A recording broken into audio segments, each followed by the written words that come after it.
Hello everyone, welcome back to another episode of Mukluk Streams. I'm your charming, self-proclaimed, yet still humble host, Mukluk. We're finishing the setup process here. Hey, we look, are it's the back Tree of in Birds. the How wonderful are you world today? of Guild Wars 2, which is Tyria, by the way. Did you know that? Hello there. Welcome back, everybody. Crap's 11 a.m. I need to get food. Shugo, go eat. Hi, Noxxi. How you doing? Hello, Pony. I see you. At Mukluk, what the crap you mean? Crafting legendaries, what bloody legendary you don't have? As the title says, I'm crafting them for giveaways.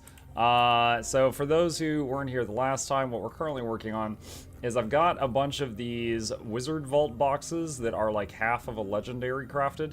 And my goal is to be able to do a giveaway on the day that Janthir launches and be like, okay, you know, Billy, you won. What legendary do you want? You want Quip, Bolt, Predator, Moot, what are the others here? Dreamer, Frostfang, Juggernaut, Incinerator. Basically, they could pick any of these that they want, and then I could just craft it on the spot and give it to them. That's my goal. However, to do that, there's a few more materials I need to have available and ready to go. The most annoying of which is Gift of Map Exploration. And we've been working on that, and one of my characters is now, I think, 92% done with the map, so I'm aiming to finish that today. I have a Muck Overlord watching Scrapper Guide on one side, now he's also on the other side. Nice.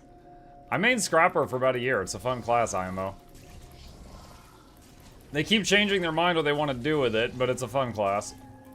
8% is a lot. No, 92% is a lot, and that's done. 8% isn't much left.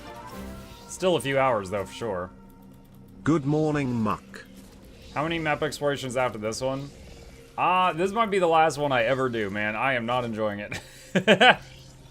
Having you guys to talk to while I work on it keeps me sane. But no, I'm not looking to do another one afterward. There's stuff to do.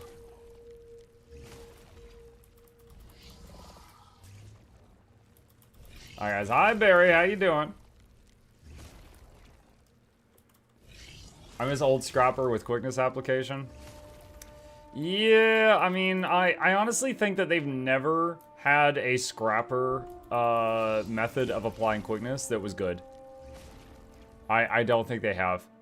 Like, the first one was just like, you use one of your gyros, and it provides quickness, so you constantly had to keep like 4 to 5 gyros on cooldown to keep quickness up.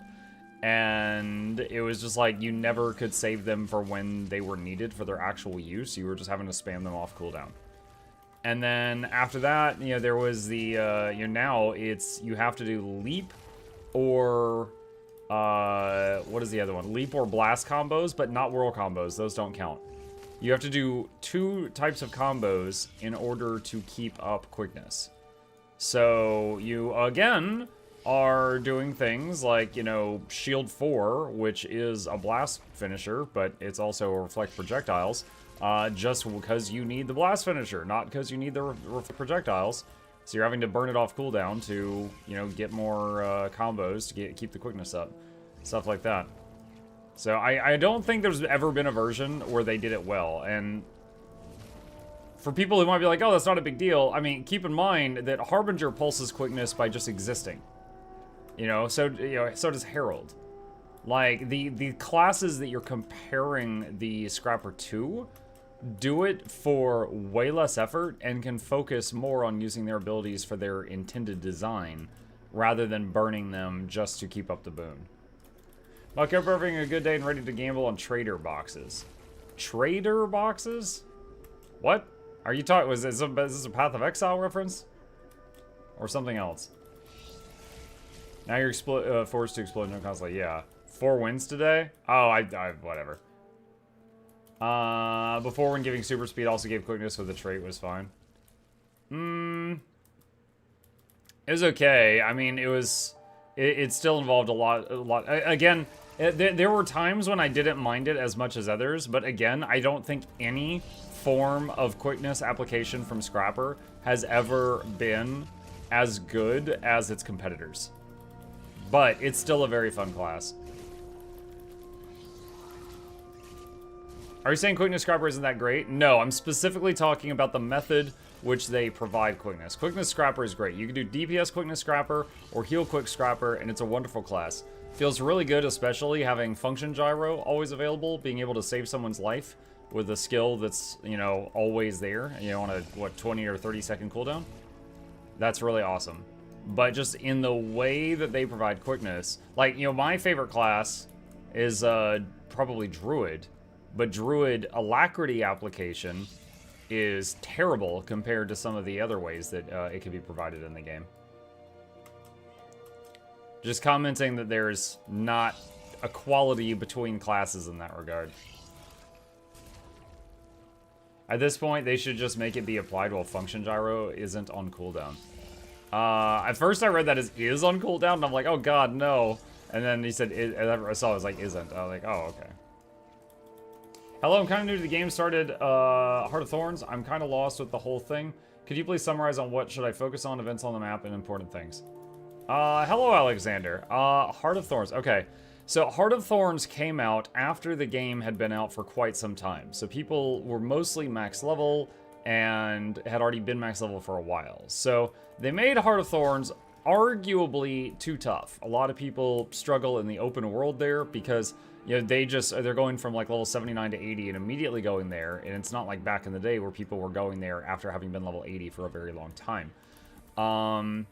As far as what you should focus on, for me, it's just the map completion. You know, go there, open up the map, get the hero points. Like anytime you do a hero point challenge in an expansion area, you get 10 hero points instead of 1, which makes it easier to get your elite specializations.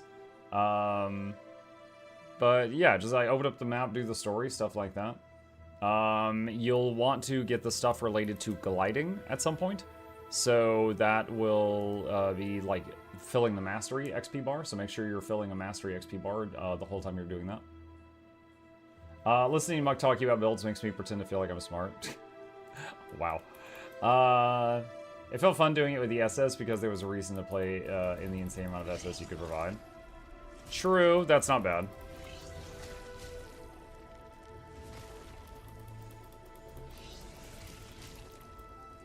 I know if you can only do something through finishers, it's probably not worth it. Well, that's another thing, is Scrapper is the only class that has to do combos, which I'm not inherently opposed to people doing combos to provide boons or help in some way. I am opposed to one class having to do that and jump through hoops, while other classes just breathe, and they provide the same stuff. I don't think that is good. Mucky, 2 questions. Will you cover the Homestead stream Friday? Yes. Sometime after, like maybe during the evening stream, I'll watch it, and then because if I watch it after it's, you know, done and recorded, I can, you know, fast forward through the boring parts. Yeah, so I'll make a video like Friday night on that probably.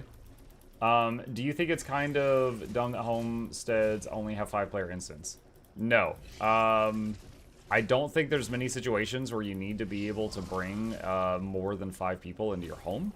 So I think it would have taken more development time to make them like able to hold, I don't know, like a whole raid. So I don't think it's a problem that they did that. Plus, if you want to bring more than 5 people in your home, just with how the game's set up, you might have to have a commander tag. Wouldn't that be silly? And then you'd have, what? What's next? LI requirements for home instance? Looking at you, EU. I heard in PoE the enemy yesterday stopped trying to kill you and started trying to kill your stream. Yeah, there was some packs of mobs that were like so dense, and I was AoEing them, and I guess the game was having to do so much math that the game started like lagging out, and even my camera started lagging out. So I was like, okay, this is awesome. Anyone got advice what to do with spirit shards? Got a couple thousand of these built up, no current use case. I also have thousands of those built up. There's a few things you can do. They're used for crafting legendaries. A common thing you can do with them is what's called material promotion. There's a recipe where you take a bunch of T5 materials, let's say like tier 5 blood, combine them with spirit shards and some other stuff, and it makes it into tier 6 blood, and then you can sell the tier 6 blood. So you're effectively turning the spirit shards into money doing that. Buying T5 mats, converting them to T6, and then selling the T6. It is a very arduous process. You know, it's not like normal crafting where you just hit craft all and then you could go AFK. But it is an option if you want to turn them into money.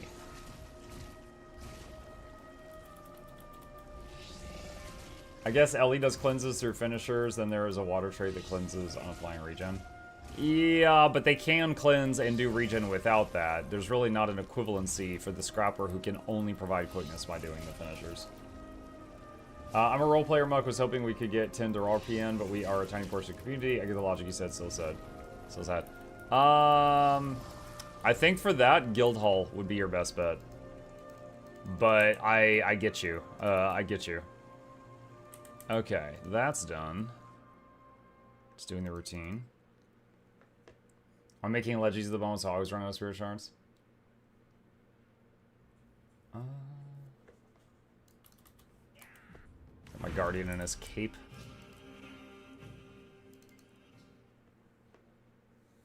Scrapper can revive people remotely with a contraption on a 20-second cooldown. Yep, which is why I hate the builds that rely on burning that cooldown every time it's up for 2 seconds of quickness. Because I'm like, I want to be able to save people. This is very powerful.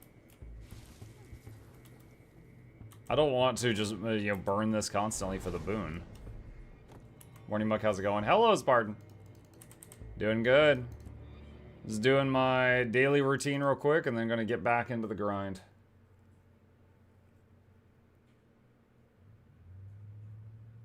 Random question, which bit of open world music do you like the most? Biora's top for me. I think Heart of Thorns. There was a while I was listening to a playlist of Guild Wars 2 songs, and a lot of it was like raid music. But Heart of Thorns, a lot of their open world music, raid music, and just combat music was on there. Like the song from the Mouth of Mordremoth fight is really good.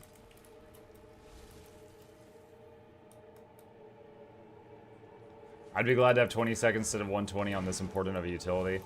I assume you're comparing it to Banner, which is 90 seconds now. They took 30 seconds off the cooldown of it. But yeah, I get you. You must prove your strength to Ox by becoming the Ox. I can transform you for a short time. Hello, just returning yours after 10 years. Question, where would you begin? I have all the expansions. Hello, Jake.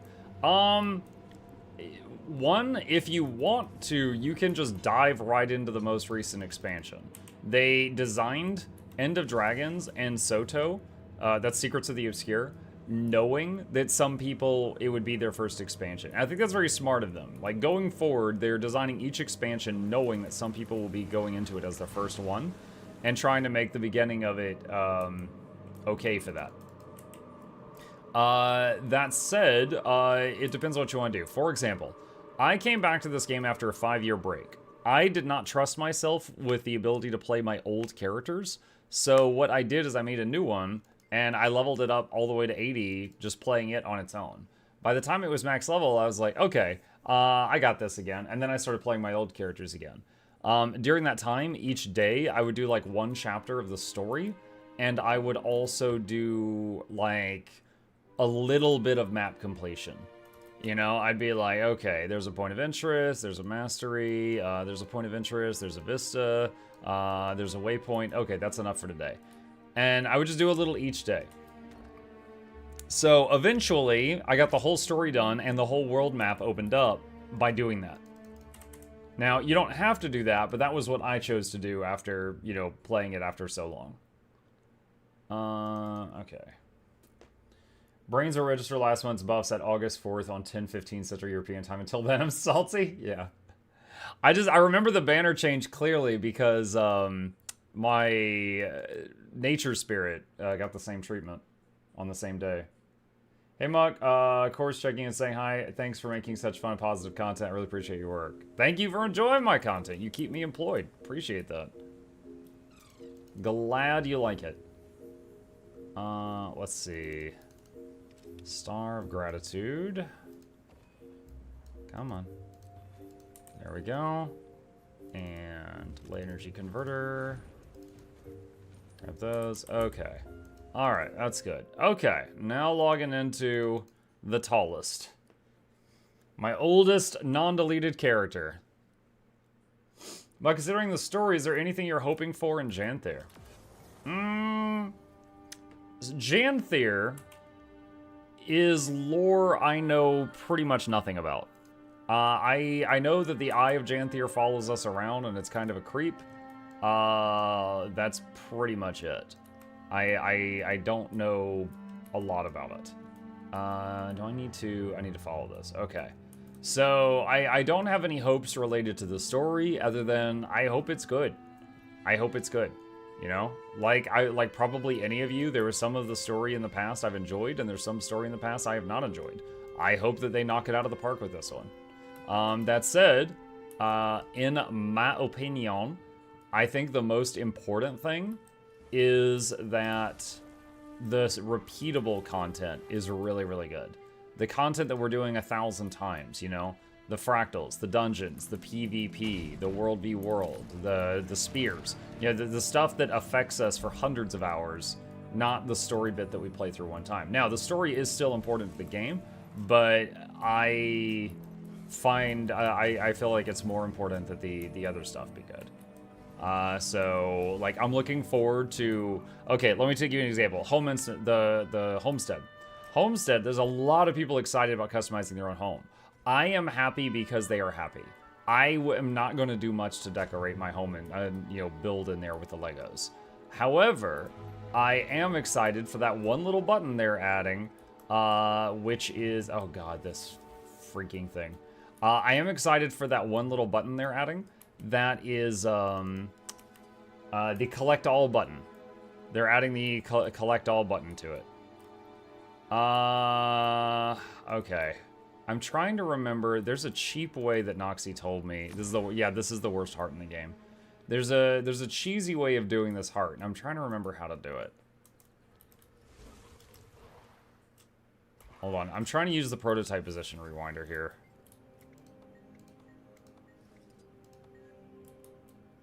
Oh, I can't. I swear... Hug the wall and go outside.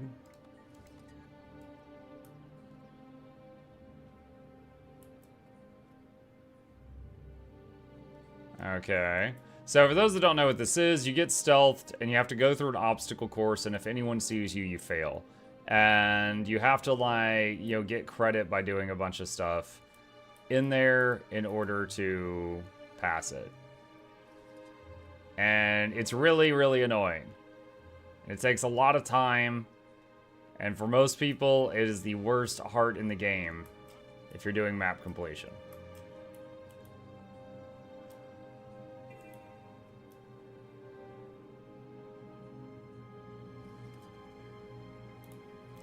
There we go. Okay. Oh, you taught me a new trick. I didn't know that one.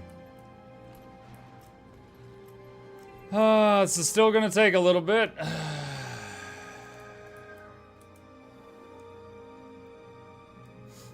Anyway, Mug, what pathing module are you using? I'm using Blishhood, which has Tez pathing and Teket's pathing both installed. I tried Tez pathing, and it popped up, and it was like, this is a try-hard pathing module for gamers that drink energy drinks, stuff like that, and they bleed purple. And it's like, if you want a casual module that lets you do this while you're turning your brain off, then you need to use Teket's, not this one. I was like, okay.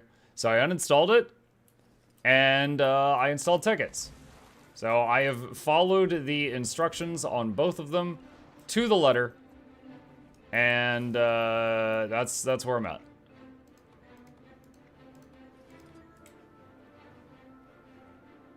About the home instance, you see ANET made a video to prove that people were asking for a home instance. It's on their YouTube channel.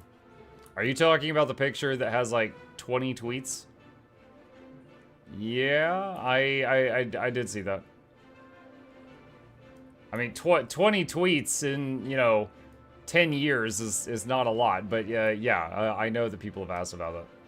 It's pretty creative. It looked like they were trying to do the Honest Game trailer thing with their intro. Alright, I'm guessing minimum 2 more, maximum 3 more. Have you reacted to Rose's new video? I have not. Okay, if I am going to do React content, I don't think it's right to react to someone's video when your channel is bigger than theirs, like within a week or two of them making it, because you're going to steal a bunch of views from it. So, like, if their channel's bigger than yours, then I don't think it's going to matter, but I don't really feel right about doing it so soon. Also, on a separate hand, I don't feel that I should do another React video yet, because I don't want that to be, like, the main thing on my channel, and I just did one. So I'll wait a bit, but I'll get to it eventually.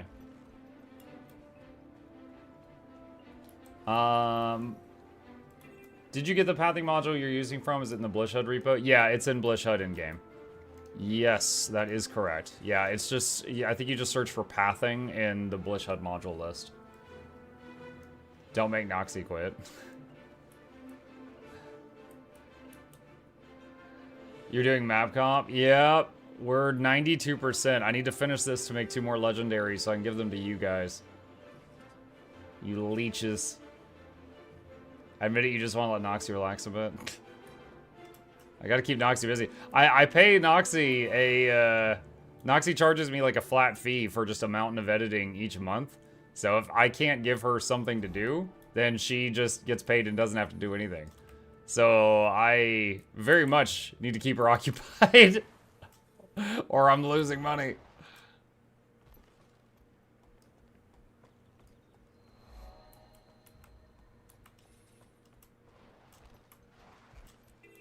We can only leech as hard as you let us know. Mm-hmm.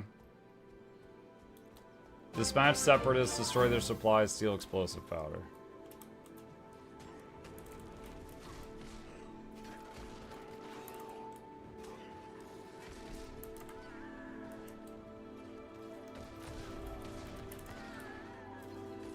Kajobi, thank you for the Prime sub. Appreciate you. Welcome.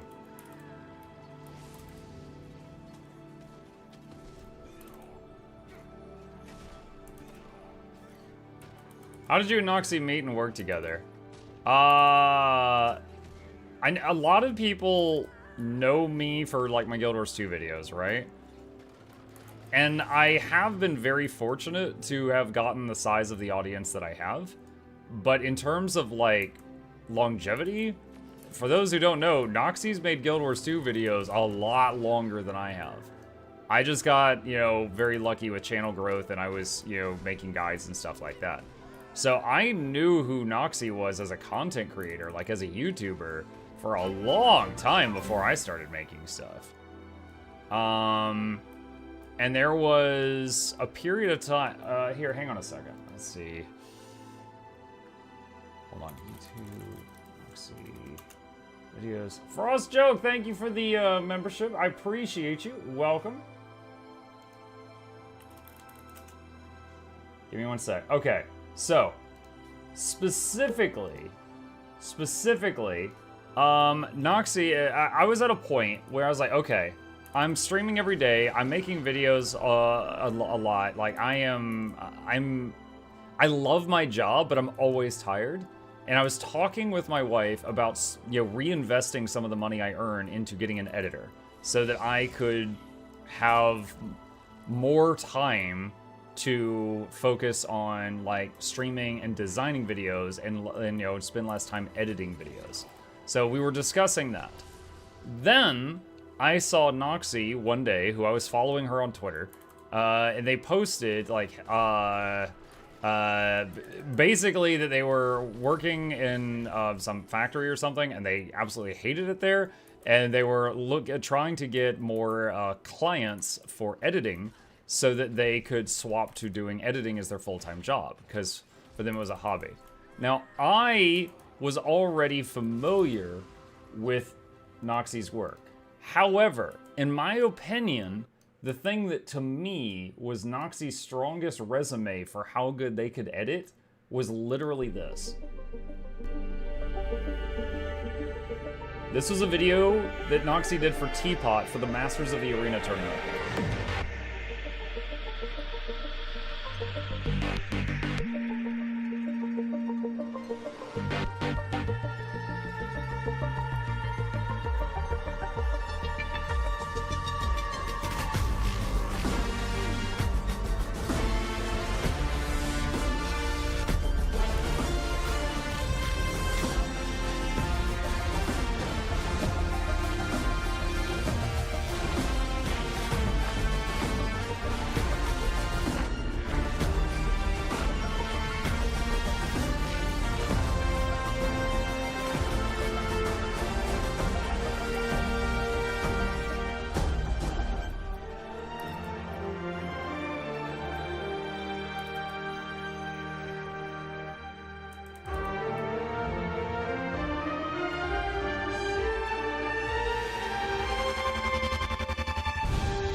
All right, so this goes on for a while. My point is, I had recently seen that. I'll link that in the chat if any of you want to see it.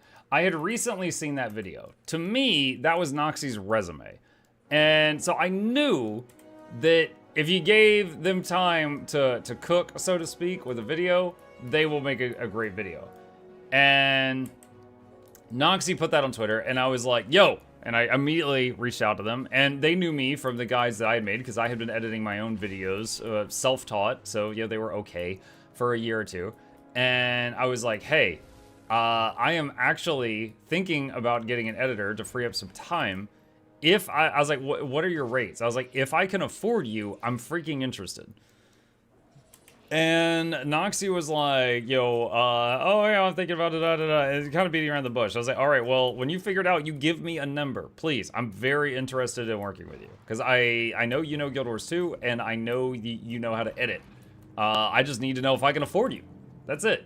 So we went back and forth for a while. They finally gave me a number, and I fully admit that the number they gave me was in my favor because of exchange rates. Noxxi's in Hungary, and I am in the United States, so the exchange rate made it a little bit easier on me than it may have if she lived somewhere else. So we started off with a rate, and since then, I've given Noxxi like half a dozen raises since then. But yeah, that's it. That's how we started. I already knew them as a content creator, saw them ranting on Twitter that they were trying to get more editing clients, and I was like, I would like to be an editing client. Went back and forth a little bit, and now we do a lot of videos together. Let's see. What does a membership do? It helps supports the channel. Basically, on YouTube, it's like, what, $1? And I get like 75 cents of it or something like that, and then YouTube gets the change. And it is basically just, you know, supports the time making videos and the ramen in my pantry. In return, you get like a badge next to your name. You get like special emotes and stuff used in the chat, things like that. And Rose really makes Noxxi work a lot. Yeah. Honestly, it's really nice working with an editor that knows the content, because there's been a few times I've made a guide for something and I've missed something and Noxxi's like added it. And, you know, I'll be like, you know, oh, and, you know, on this fight, red circles are bad. And then Noxxi will add like a subtitle or something on the screen that's like, if you do stand in a red circle, you're going to get this debuff for 5 seconds that, you know, makes you sterile. And I'm just like, wow, I didn't actually know that. I just knew don't stand in that, so I've never actually seen the debuff, you know? So sometimes Noxxi will just add stuff that I, you know, didn't even know was there, and I'm just like, cool. Infiltrate the research facility, eliminate inquest. Where is the research facility?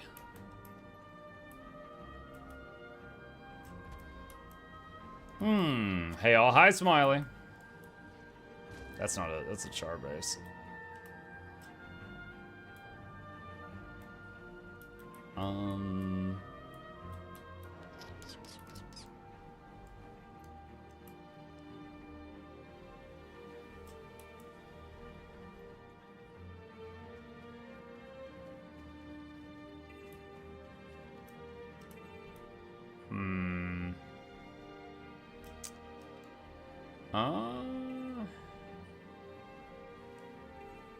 Across the river from the heart in the canyon. Ah, thank you.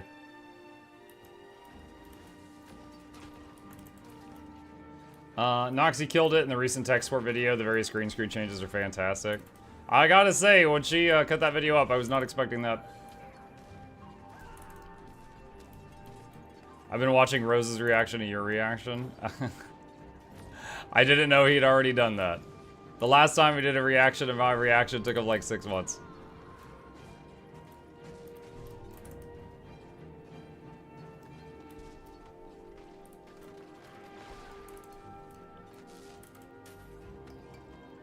This heart fills up pretty fast. That's nice. We're just in here shooting these poor people's tables.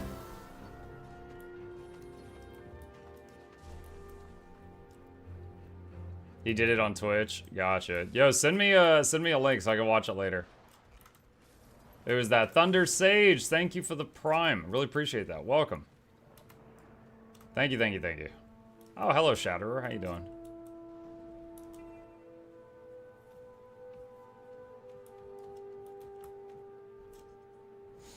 My last World Comp was the Condi build. A heart like that one made me sad. Oh, yeah, because the desks are immune to Condi.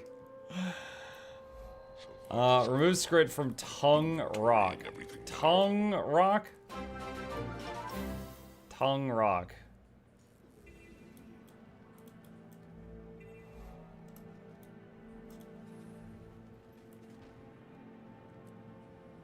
Where? Oh my god. The hearts keep rapidly changing. Okay, here's some script. Mug, can you share your PoE Necro build? Yeah, hang on a second. The guide, I still have a tab open. This, I'm putting a link in chat. That's the guide I've been following for that PoE Necro build. Thank you for the stream and YouTube content. I'm glad you enjoy it. You keep me employed. If y'all didn't like watching it, I'd be applying to Wendy's. Does anyone know what program Muck uses for streaming and video recording?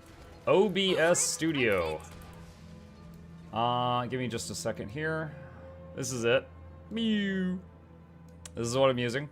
There is a streaming button there, and there is a recording button there. You can do either one with this program, and it's free to use. This over here is a plugin that by default, the program can only stream to one location at a time. Right now, this is streaming to Twitch, and this plugin is copying the stream to YouTube, so I can stream to 2 things at a time. But this is OBS Studio that is used often by people that use Stream Elements. I used Stream Labs to stream stuff long ago. There was some, I don't even remember what it was. There was some feature I wanted that Streamlabs couldn't do. So I changed to Stream Elements to get that feature, and it's been cool ever since. Muck, we need to know when's your birthday again. We want to celebrate it. My birthday, okay, so this is going to be pretty big. My birthday is August 23rd. However, August 20th is the day Janthir launches. So August 20th, it's going to be a slightly early birthday celebration. I'm going to be streaming the whole day. Janthir is launching. I'm going to be playing the new stuff. I'm going to be giving away the legendaries that I'm crafting right now. So there's going to be lots of giveaways. I would not be surprised if they're doing Twitch drops at that time, but I haven't heard anything about that. And I have applied for a spot on the front page of Twitch during that day. So it is going to be very big stream day, and I'm going to be streaming the entire day, probably like 14 hours plus. Oh, I just realized I'm not getting credit. Did I finish this heart? I guess I did. Okay. So, pour it out of there. Stuffing hot is pretty hard. Heart of Thorns stuff can be challenging. When Heart of Thorns came out, the game had been out for, like, the base game had been out for a long time. So a lot of people were max level and already, you know, very comfortable in their endgame gear. So they made Heart of Thorns tough because of that. And then they probably did it too much.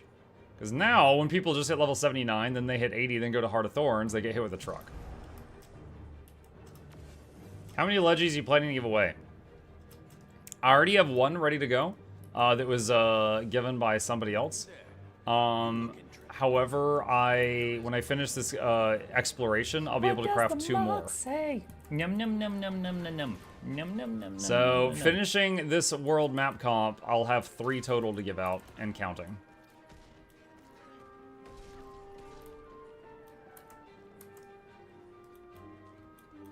Here's his reaction. I think it starts at 1 hour 10 minutes. Got it. Wait, what? His stream title is Reacts, Another Will Smith Humiliation Ritual is Complete and Other Stuff American Cop Simulator later. What did he play later? some shooting game. I don't know what it was. He played some shooting game later. What is your build for map comp? Just Unga Bunga Mechanist, just because it's easy. I could just hit the 1 key. My build, that's it. It's just, it's very high damage for pressing the 1 button. That's it.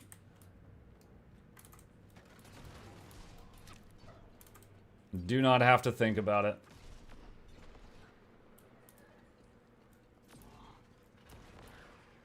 When does the new expansion come out? August 20th. Comes out August 20th.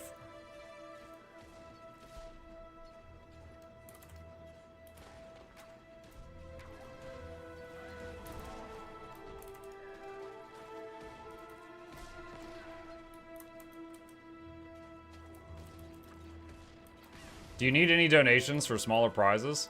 Yo, if you've got some in mind, that would be amazing. As always, exclamation my name in the Twitch or YouTube chat should pop up a thing that will tell you my in-game name. If you want to mail me anything to use for giveaway prizes, I will not keep it unless you tell me to. I will use it to just give to other people, put a smile on other people's face.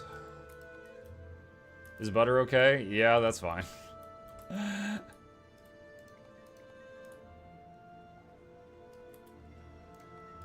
On Mechanist, the Grandmaster traits, like the top one, it gives you about the same amount of damage, but gives you some quickness as well. Yeah, but this one, when you use your signets, they keep helping you. So if I have to shift signet to teleport, I still keep the run speed, which is nice when I'm zooming around.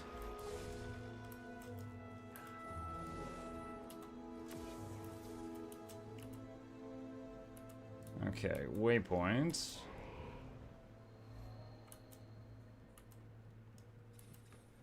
Alright, how much butter have you given out? Tens of thousands, easily. It's weird, it's still like 9 gold a stack or something, so people still get excited when they win a mail full of butter.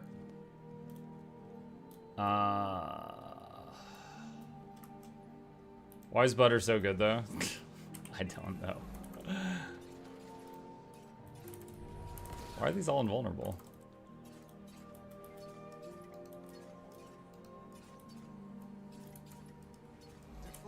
Or what? Defilers! Go. This is our place.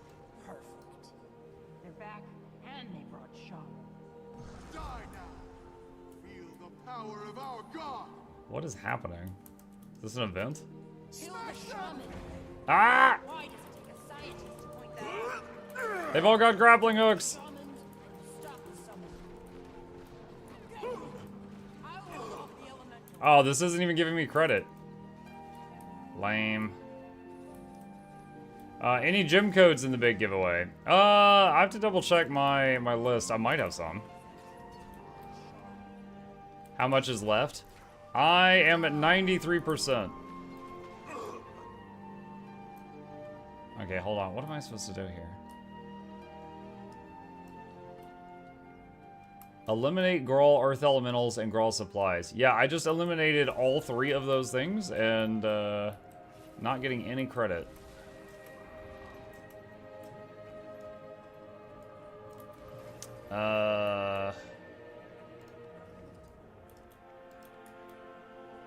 What the heck? I'm like a jacked bird.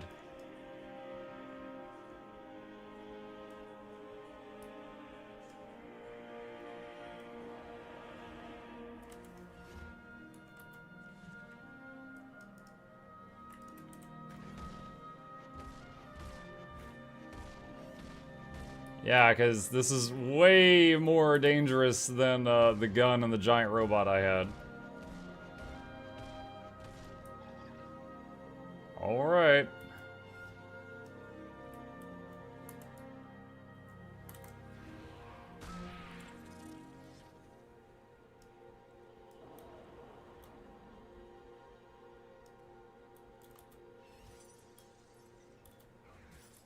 My gun was incapable of destroying these, but the bird wing can.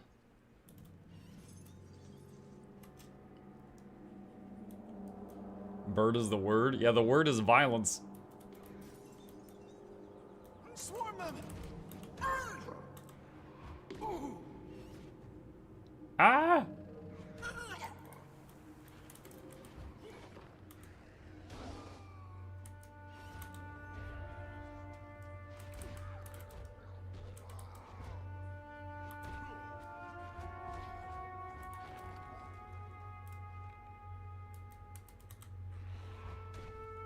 Mug forgot the quest text. Avenge me. The quest is filling up, man. I'm doing it. It's going.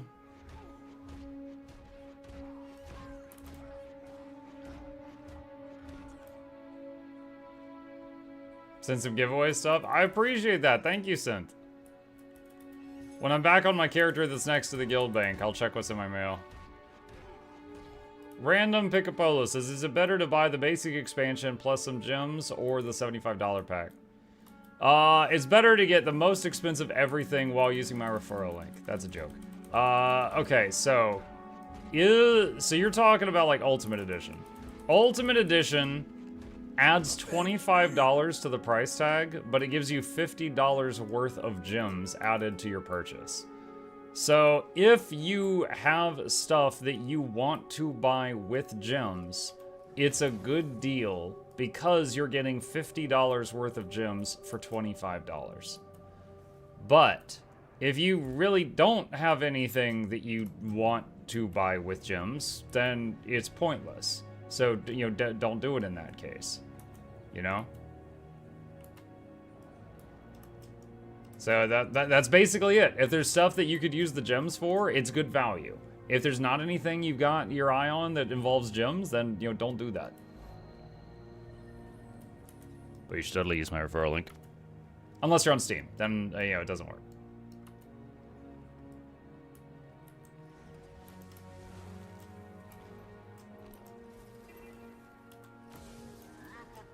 Eliminate ogres and their pets. And their pets?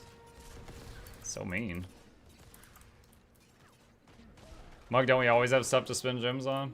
I mean, I don't, so I don't know how you do. PETA don't look. Are you kidding? PETA would love this.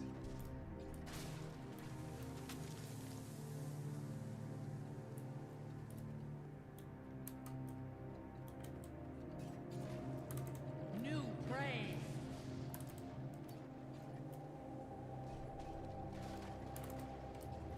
Like, anyone who knows PETA's stat sheet would know that they approve of what we're doing right now.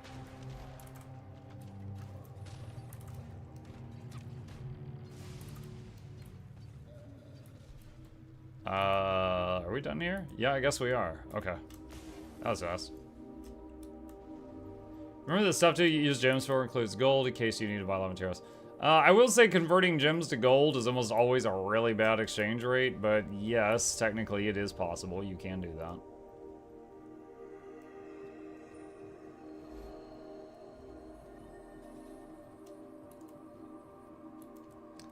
Just buy it on standalone, then use provider portal to Steam. Huh? I don't know what that is. Provider portal? Is that like opening a ticket or something?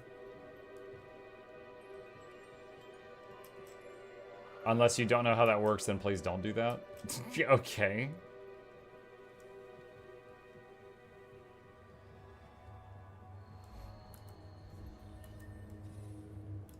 They put Absolution from PoE to yours too. Oh, the satellite laser strike? Yeah. Fight branded creatures. Okay. What's the overlay for the area? Is that an add-on? Yeah. So in Blish HUD, exclamation Blish if you want a guide on Blish HUD, there are 50 different modules you can turn on or off if you wish to use them. One of them basically just is called pathing, and it just draws a dotted line through every point of interest thing in the world, so that if you want to do world map completion, you can just follow the line and just, you know, not think much. And that's what I'm doing right now while I'm chatting with you guys. Although right now, I need to stop following the line for a second to do this heart. You're driving my OCD crazy because the arrow is pointing the other way. Yeah, well, when I zoned into the zone, I was nowhere. I was at the wrong end of the path, so I've been following the path backwards. How about I start, like, moonwalking with it? Will that make it better?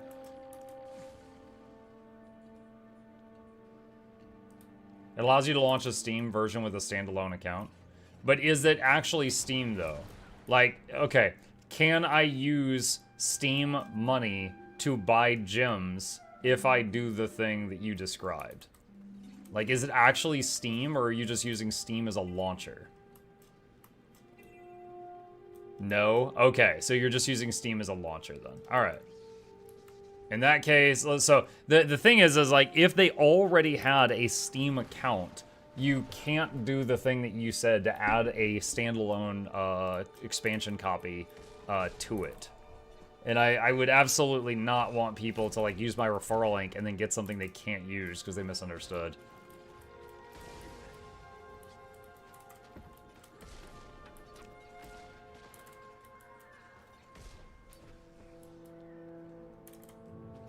Proving to these ghosts that they're actually dead. One bullet at a time.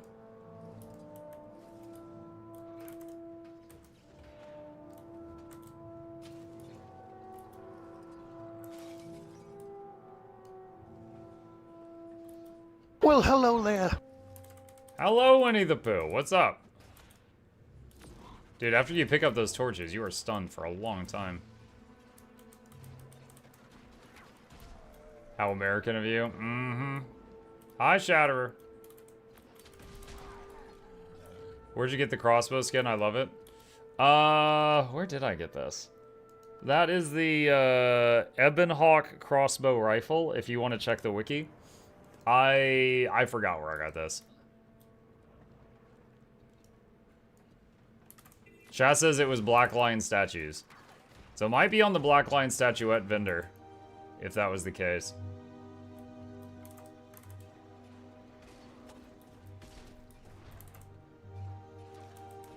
Let me tell you this, as a guy playing from Asia, Steam really helps a lot for downloading and patching. It took me 3 days to download a standalone client from Asia. Imagine how long it took to patch. I hear it. I hear you. I get it.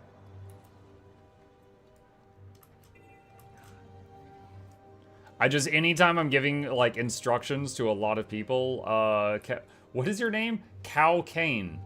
Cow Kane. Okay, Cow Kane. Anytime I'm giving instructions to a lot of people, I always try to phrase them so that the person in chat that is, how do I say dumb in a nice way? The not smartest, is able to understand them. And because of that, I definitely don't want to have someone that's using Steam try to use my referral link to get, like, the standalone Janthir, and then they're like, oh, I can't apply it. I'm just like, well, thanks for using my link, bye. Whoop, whoop, whoop, whoop, just Zoidberg away, you know? The Norns in chat? Yeah.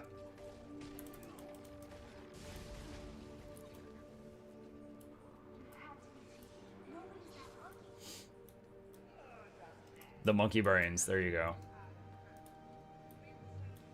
You do not get a lot of credit per kill for this. This is a lot of running around. Pretty sure there's a guild hall mission here. I vaguely remember doing it before.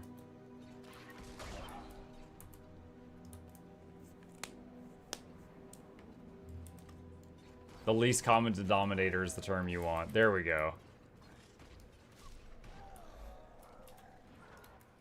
Okay. Wow. I apparently left that heart halfway through and started a different heart. Okay. Gotta go back north.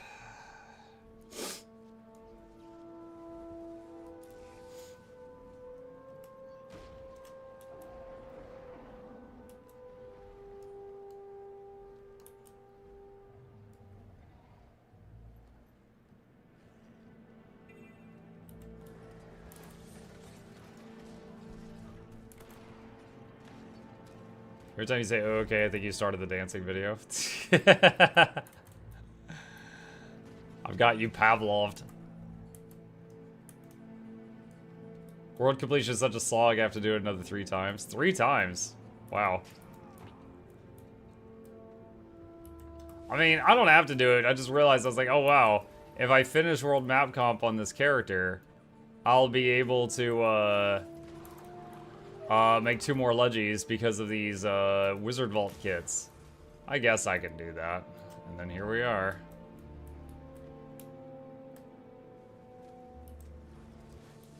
When is the giveaway and how do we join?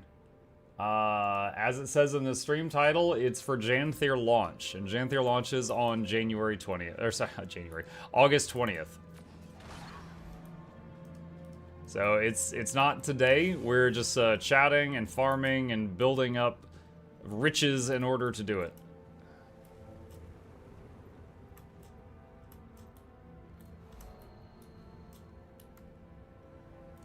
Okay. All right. Will we need channel points to put in tickets for the giveaway? No. My giveaways are always, we've got a custom giveaway bot. It's always like this. You have to be either a Twitch follower or YouTube subscriber to enter. That's the free button. It helps our channel out, so that's the minimum. Then I'll have a keyword, and it'll be like, oh, if you want to enter the giveaway, type potato in chat. That way we filter out all the AFK people. And then a bunch of people spam potato. And then after that is done, then I will usually start drawing names. And if they are a YouTube subscriber, which is the thing where they either use their Amazon Prime or they pay a few bucks for, those people basically are the ones that keep the channel alive. So I usually give them an extra chance to win. Now that part's not required. That part is just they get an extra name in the hat, so to speak, because they are supporting the channel. And then we start drawing names out of the hat and pick the winners. But yeah, I already have 1 legendary and a bunch of other random stuff to give away. And once I finish this map comp, I'll have a total of 3 legendaries to give away. Janthir, yeah. January 20th.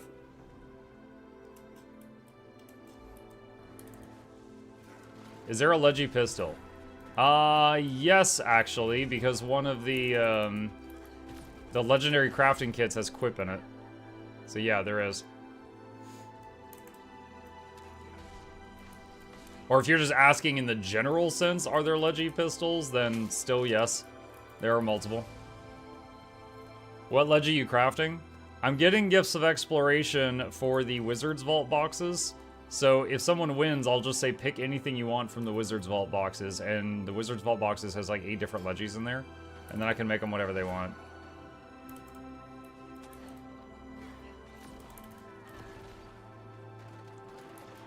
Last map? No, I think there's another 1 or 2.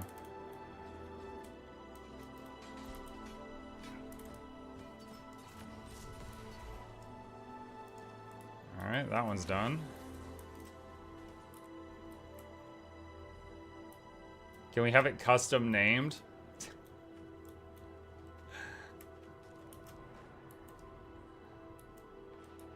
You just reminded me of something.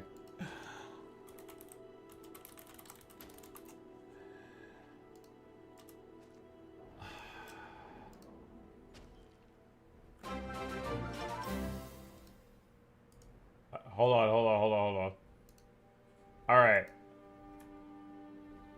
Alright, you guys have to read this in your own heads. Alright?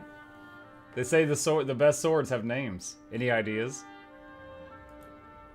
There you go. When you say, can I name my weapon? This is the first thing that enters my head. This random webcomic I saw ages ago. That is the very first thing that pops into my head.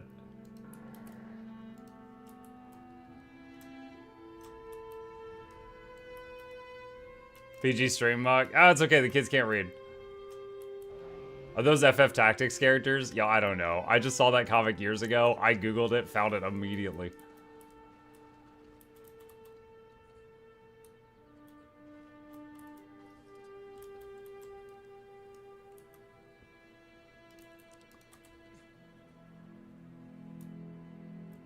Lure salamander drakes into fishing nets with tasty fishes. What if I lure them in with violence?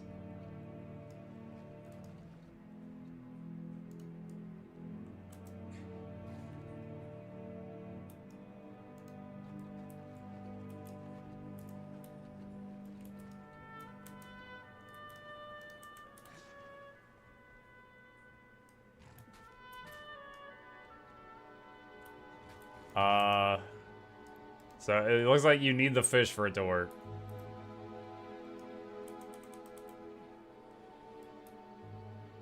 Okay. What do the barrels do? Oh, they just give you a fish. Alright. Take to glowy circle. What are you doing? Fishing. You have to scare them out. You're doing it wrong. Almost. You're scared now. If someone picks the mood, can we get a part 2 video with you and Cello, right? Dude, I haven't talked to Cello in ages. I don't know what he's up to. And you realize that was a 3-part thing. There was a video where I pretended to be Cello, and a video where Cello pretended to be me, and then we had like another one that was like a collab.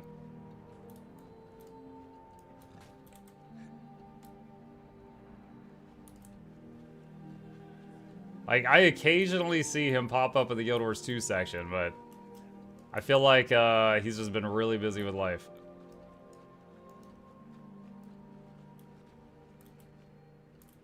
Come here, Drake. Come here, Drake. Come on. We got that good stuff.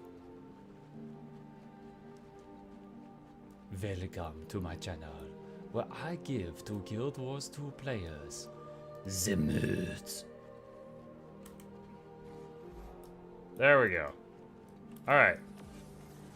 I gotta map out this building. Alright, that one's done. He's probably been sitting in his house playing musical instruments or something silly.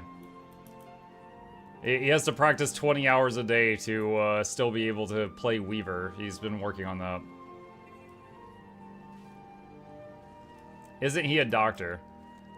Supposedly he became a doctor recently, but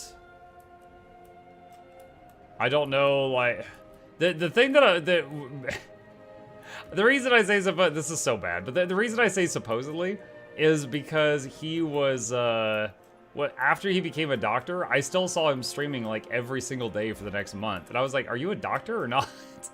Like, where are you finding the time to stream 8 hours a day if you just got your medical license? You know, so I was really confused by that. But I don't know. Maybe he's got a weird shift or something. He's a European doctor. Oh, is that why the lines are so long to get a doctor to see you in Europe? It's because Cellofrag only comes into the office 1 day a month.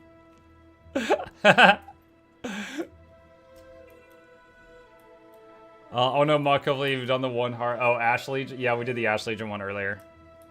Chat showed me a trick, and it still took a while, but it was faster than what I knew. What's the yellow line? Is it a mod? Okay, so I'm running an overlay called Blish HUD Overlay, exclamation Blish if you need a link to that.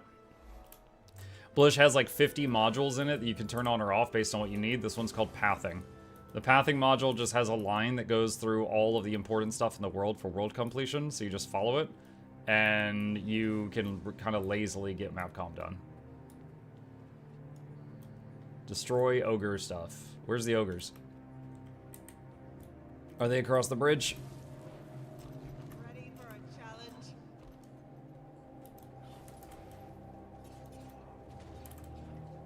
You're going down. Did you do that whole map backwards? Yeah, because the path I started at was not near the beginning, so I just did it backwards. Blish isn't really for me. I just like a DPS meter I can turn off and on. Arc DPS. If you do exclamation add-ons, the add-ons page of my website comes up with all the guides I've made related to add-ons, and Arc DPS is on there. What are dentist dollars? Monopoly money. They're just fun stuff that you can use for redeems. Speaking of redeems, someone did this one. Oh.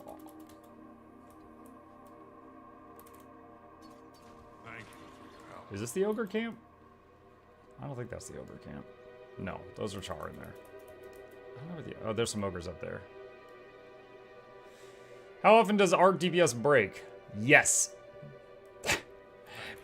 Every time there's a patch, it breaks. Constantly.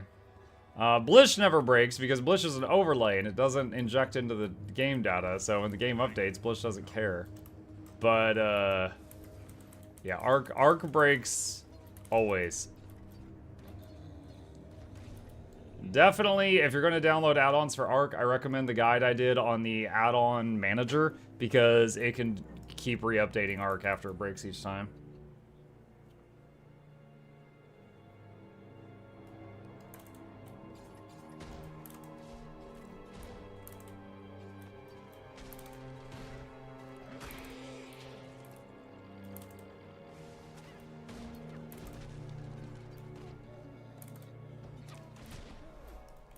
Okay, that one's done. Alright, let's see. Are we... There's a waypoint down there. Shouldn't RDBS be against terms of service then? No, okay, so first of all, I'll say it's not against TOS. Like, I'm an ArenaNet partner. They've given me a referral link, all this stuff. If I did anything against the TOS, I have a lot to lose. I'm the first person who would stop using it if they said it was against the rules. Right now, it's not against the rules. All it does is display information already in the game in an easy-to-read format. They do not care about ArcDPS. Like, every one of my guides where I'm like, oh, hey, so I tried Daredevil for a day, and these are the results I got, in case anyone's thinking about trying it. Like, every one of those guides, I'm using Arc to, you know, track my own damage and see how I'm doing.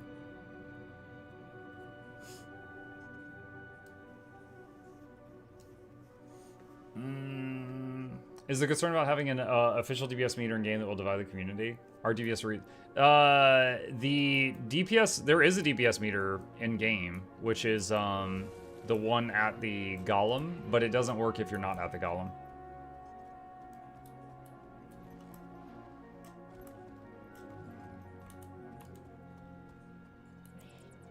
Let's see. Smiley says there's spoiler landmines around this question, and I am sorry. Uh-oh. Chat, avert your ears. I played Season 4. I know what happens there. Is there an explanation of how Blish became what he did? It was so interesting, but I felt like I missed something or wanted more explained out of him. Okay, so when we first meet Blish in-game, this actually is not a huge spoiler. Okay, so this is talking about the introduction of a character. So I don't mind talking about this on stream. Alright, so there's a character named Blish, and he's a cute, adorable little robot, and it's who Blishhud was named after. Blishhud is a robot, but he was originally Gorik's brother. And Gorik's brother was, I believe, dying from something, and he invented a way to, like, map his brain scan into a machine. Now, I don't know if that makes him a copy-paste or a cut-paste, but in any case, all the memories of Gorik's brother were in a robot, and the robot was, you know, Blish. So he did that because he was dying. And they also dropped lots of, I don't know, hints, I felt like, that Timey was going to use the same, because Timey has the magical version of muscular dystrophy and is dying, although they forget about that sometimes, but she's, like, just constantly dying. So they kind of hinted like, oh wow, she's really interested in his research. She'll probably copy herself into a robot at some point. And I had a YouTube short where I joked about her being copied into the Twisted Marionette and Gorik getting a 200-foot tall girlfriend. But yeah, when you meet him in the game, he's already a robot. But that is kind of like the backstory that they've given us through, you know, contextual clues. The reminder that Timey should be unalive. Not that she should be unalive, it's just that in some of the expansions, like, she's in, like, you know, great pain, and she's like, oh, I think I've got a year to live, and then, you know, 10 years later, she's, like, noticeably older and taller, and they just, like, forgot that she's dying. So it's, there's, like, a bit of discontinuity there. Nuts, I'm not one of the characters. I know there's a lot of people that, like, you know, I hate Timey. I don't hate Timey. I just think it's weird that they're inconsistent with that.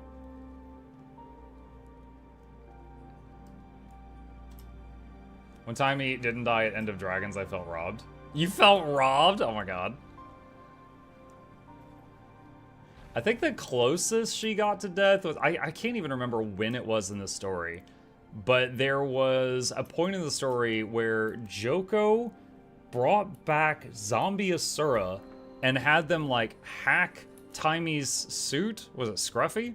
And then Scruffy went crazy while Timey was inside. And she was like running out of air. And everyone was trying frantically to beat Scruffy into the ground without killing her to get her out. And I think that was the closest she ever came to death in the story.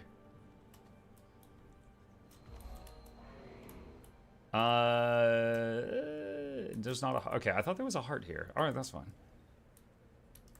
That was in Season 4. Yeah, that sounds right.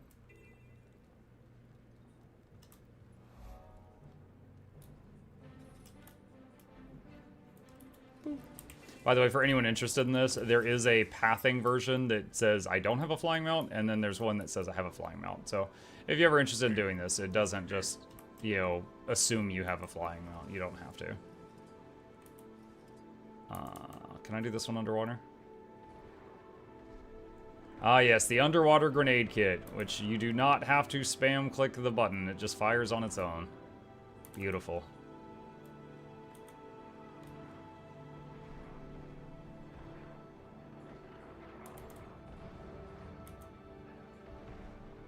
"10 years of being better than the on-land version."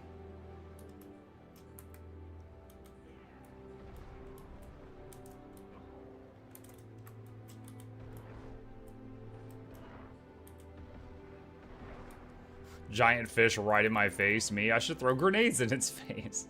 It's not like this could hurt me at all.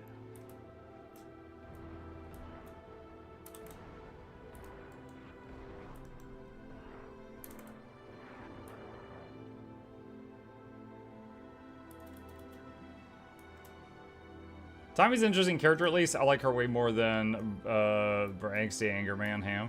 Yeah. I mean, the Nords are supposed to be all about strength. I don't think that any version of Bram was going to come out as, like, super intelligent.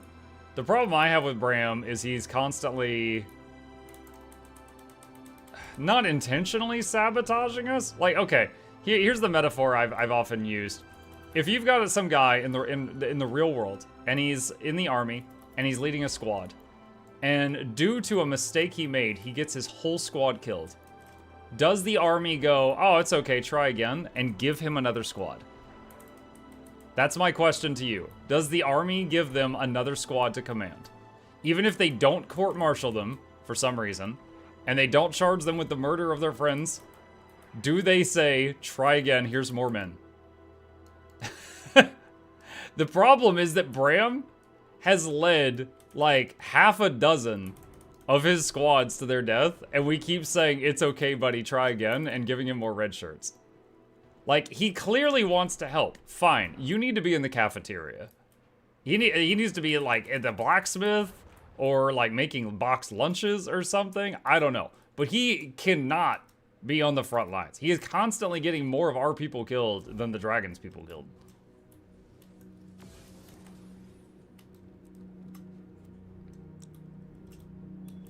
He abandoned her. Yep, he left Rox frozen solid to die because he said she was slowing him down and we had to save her. And that hurt her so bad her voice actress changed.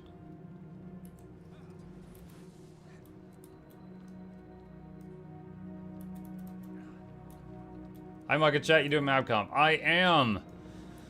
We are 95%. We're finishing this, and then I'll have the ability to craft 2 more Leggies for a giveaway I'm doing on the day Janthir comes out. We're getting there.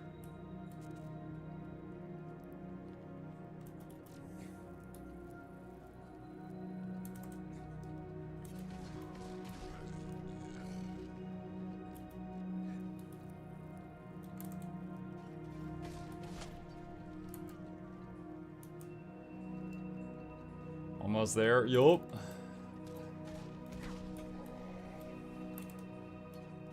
Legos, what's the best way to get World v World gift? I can never seem to find a commander.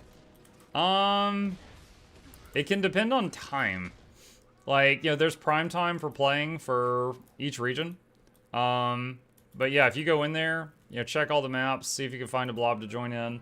Make sure you use boosters, the guild hall buff, stuff like that. Those could shave off a few hours to how long it takes.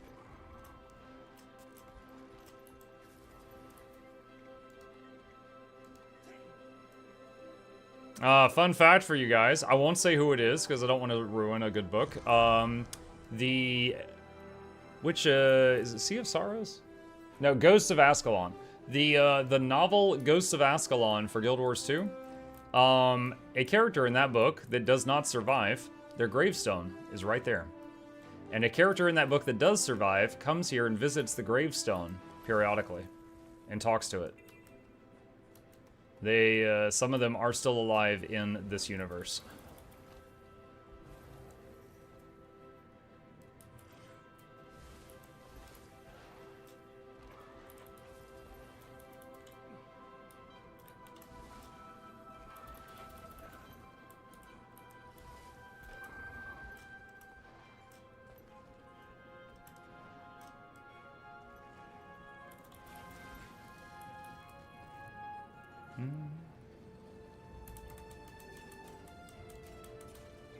I'd like to see you make a video compiling all of Bram's war crimes. I have a video where me and Laura were discussing Bram. I have a few others where I mention his stuff, but... Yeah, I even talked to Laura once. I was like, look, I could replay the whole game, which would take me like 100 hours, and record footage of all the times Bram did something that was just blatantly wrong. And I would show it to you, and you'd just be like... Ah, yeah, he didn't mean it.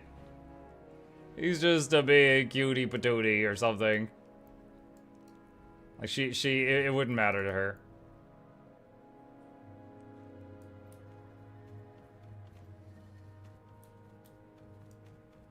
Wins 4 wins coming up. It's supposed to be today. If there is a patch today, it's usually about 30 minutes from now.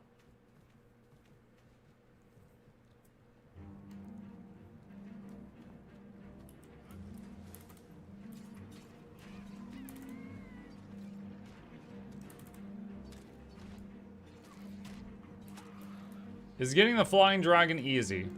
There are two methods. Alright, so this is the Skyscale. There are two methods to get the Skyscale. It is obtainable in Living World Season 4, which requires you to have done all of Living World Season 4 and all of Path of Fire in the story. And there is a quest, and it will take you, even if you've got all the materials, just in terms of time, it will take you a few days to complete it. Then, they added a new way of obtaining the Skyscale.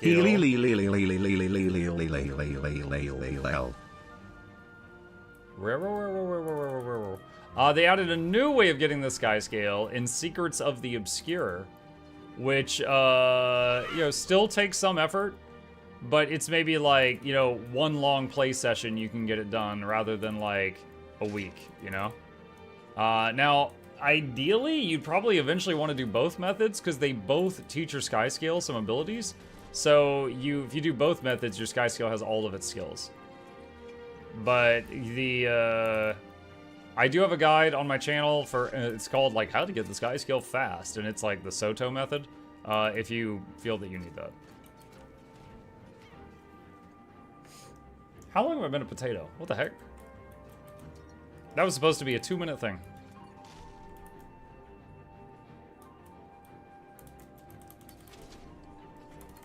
If you want Vision later in the old method, yes. The Vision accessory requires the mastery from the original method.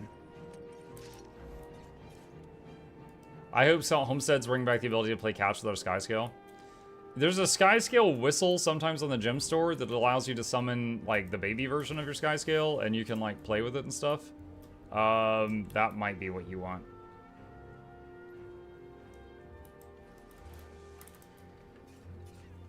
Mark, do you like the rifle skin? It's fine.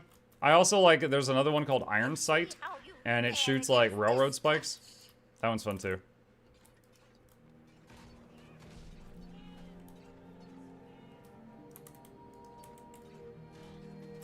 Okay, this is a weird spot.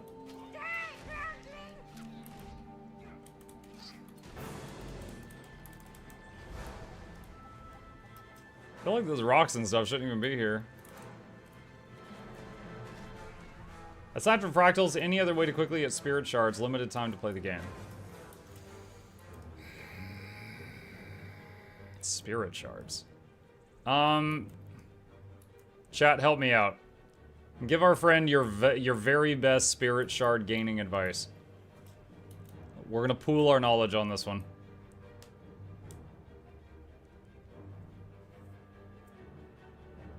Tomes. I used all my tomes. Be a launch player. World v World PvP. Collecting orbs and Soto maps.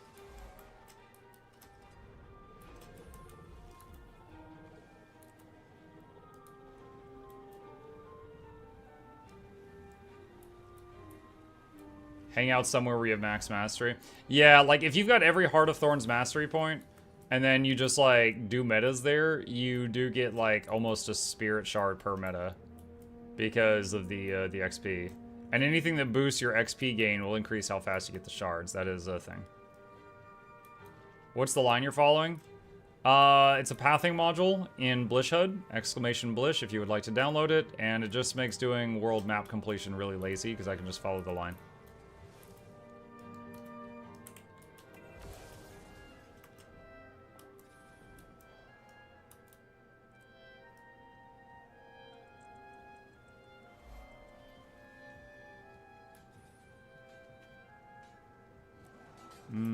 Kill separatists, rally disgruntled soldiers, train other troops. Where are the separatists? You following it backwards? It's because I zoned into the zone here. So I followed the line that way, and now I'm following it the other way. It's just because of the where I zoned in at. Excuse me, do you have a moment? Nope.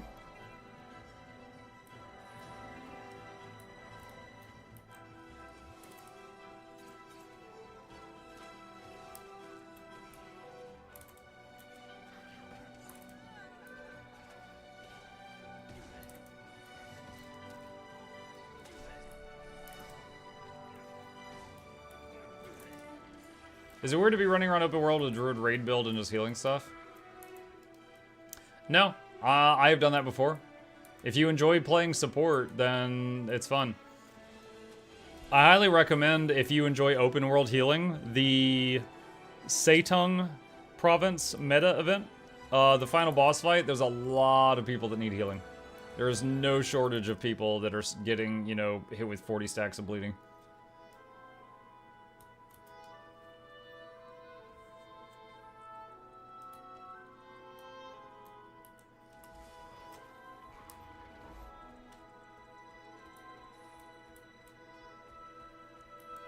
Angry wasp nest.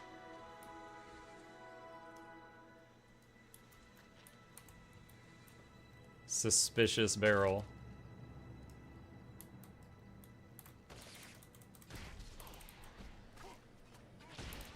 The barrel called over a bunch of angry wasps. As a Scourge heal, I love that meta, so I can pull in a bunch of down players and revive them. Yep. There's some metas that are just not dangerous, and the only people that go downstate are just like really, really good at standing in red circles. That one, though, is just the whole room is getting blendered quite often.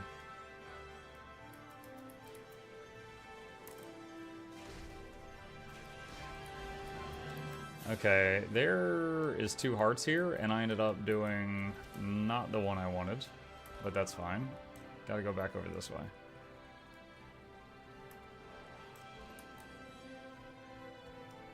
The nest you broke called the wasps, you just ignored them. No, no, no, no, no. They clearly hated that barrel. Like, they had history with that barrel.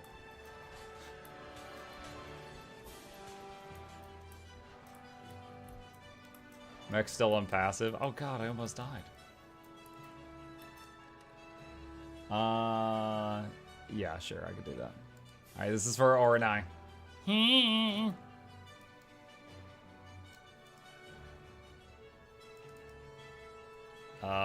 Why is it not working? Maybe if I jump on the mine, I'll fix it. Hey, that worked.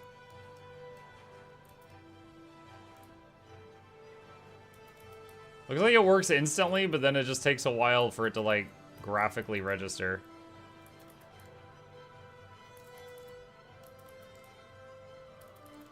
I should probably add that Mukluk Douglas Bartholomew Reginald Esquire the Fourth Enterprises Incorporated does not recommend jumping on mines to make sure they work. Probably don't do that.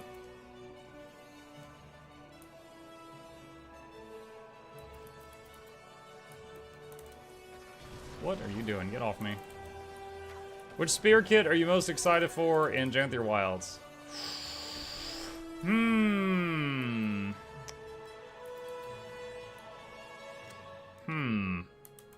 Hold on. Hold on. I have to thunk. I'm gonna need... Hold on a sec. We're gonna need visual aids for this. Yeah. Alright. Let me think. I gotta remember all the spears.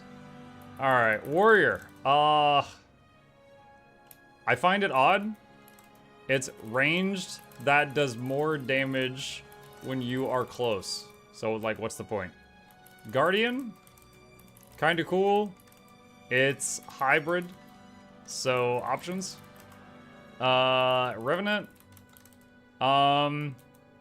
Everyone I know who plays Rev hated it during the beta.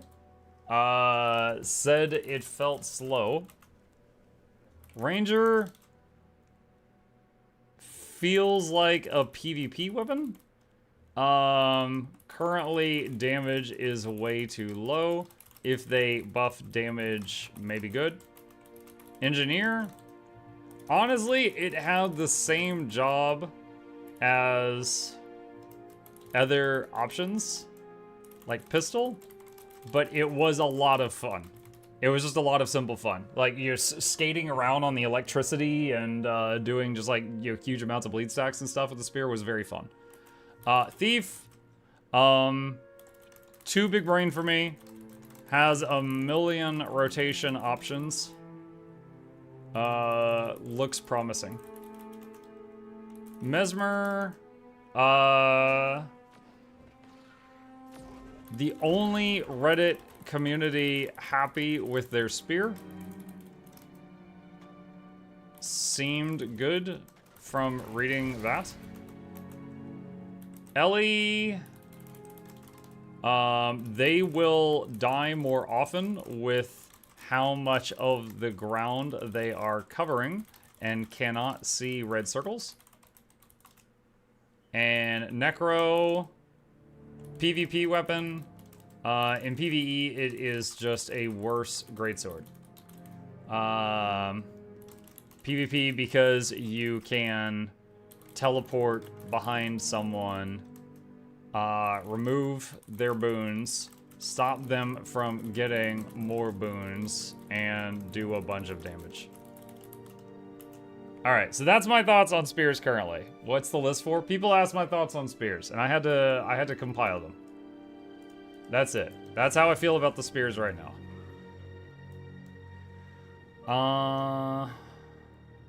I am turned around. Okay, I need to go that way.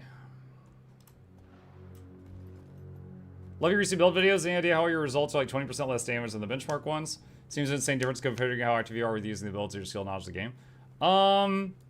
So it's a couple things. Like, one, I'm playing these builds for an hour or two. I am not a master of these builds, you know? I am learning the basics and seeing, like, how good can I get in, like, 2 hours, right? Two, the guys that are making those benchmarks are really, really freaking good. Okay? Three, they are testing them in perfect conditions. You know, they're, like, on a target dummy that is standing there and not fighting back, yada, yada, yada. Whereas I do it on the dummy for a little bit, and then I take it into, like, real content and see how I do. There's also times when I tweak the build. You know, they might be like, oh, bring A, B, C in order to get this big damage. And I'm like, yeah, but C feels terrible. I'm gonna bring A, B, and F. And the build feels so much better for me to play, but it's definitely a little different now, you know? I've done that more than once.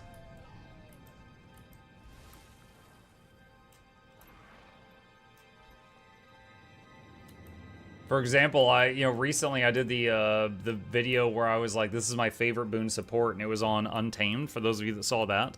That was from me taking the Untamed build from one of those websites and going like, you know what, I want to add this utility that I really enjoy, and then it just kind of became my favorite build ever. And it's still extremely viable at its original job, which was quickness plus DPS, but it also has a mountain of utility in the back pocket too. And I gave up a tiny bit of damage for that, but not a ton.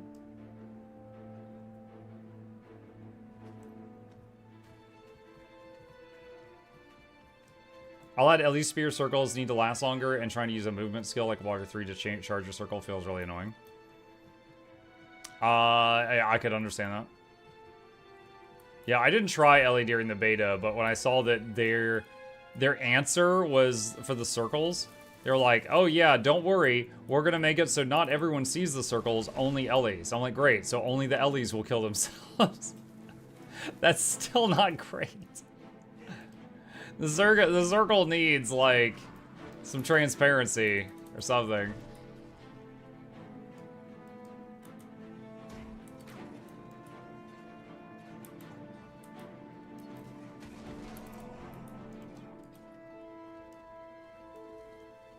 Muck, are you excited for PvE warclaw? I already have this many mounts. PvE warclaw, I don't know that it's going to impact me much. But I'm excited to see what they do. Because they said it's going to have, like, double jump. The thing is, like, okay, look. Raptor can go forward a lot, right? Bunny can go up a lot. Alright, I don't understand really how Warclaw having a double jump is going to take the job of one of those things. So maybe it just goes diagonally? I'm not sure. I don't envy them either. They're trying to do something new and creative with mounts after already making like 9 creative mounts.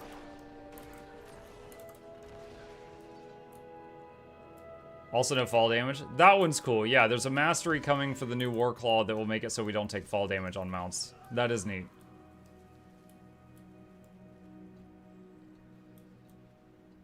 Warclaw can zigzag. Where's the Warclaw? Yeah. I think the Jackal has a better turning rate. Yeah, the Jackal is the one that's like the best for tight spaces and small corridors and stuff. The Jackal turns much better than most of the other mounts, but it has less speed unless you're like teleporting up a hill. As the Jackal, it does have a weird plus to it. When it's teleporting forward, even if you're going uphill, it doesn't lose distance. Whereas if you try to raptor jump up a hill, you lose a lot of distance.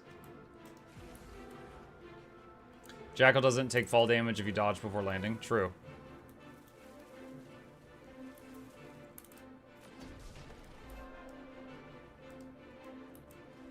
Okay, that one's done.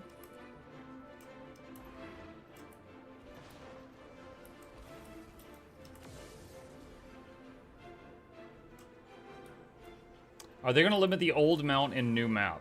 They have not made any mention of that, no. You know, World of Warcraft is known for doing that a lot. I don't know that Guild Wars 2 has ever done anything like that. For those that don't know what that's talking about, that means like, you know, a new map opens up and you can't use your flying mounts there until you've cleared the map. Then you're able to fly there after. WoW does that pretty frequently, or has in the past. Maybe not now, but I haven't played the current version. However, the Guild Wars 2 has never done that. So I don't know that they're going to start with that now.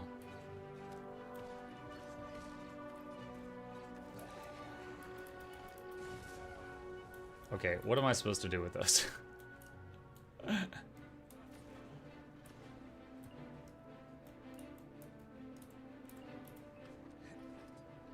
Okay, there we go.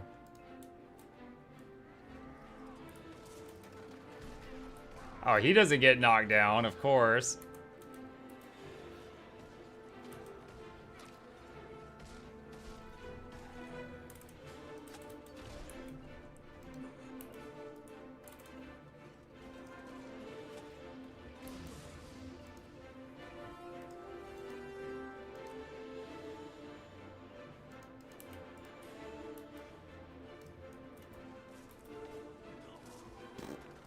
If they could do what World v World does with gliding, have flocks of birds attack you in the air. Yeah, you can't glide in areas you don't own.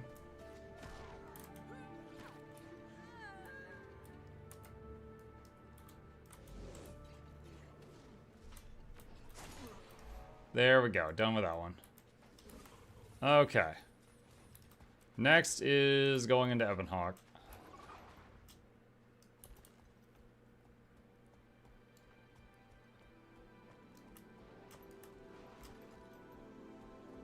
Yo, they need to fix this road. My taxes pay for this crap? Terrible. Oh, wait. Whoops. That's fine. I can make this work. Mug, what are you most excited for, Janthir Wells, and why is it the absence of Cryptus turrets?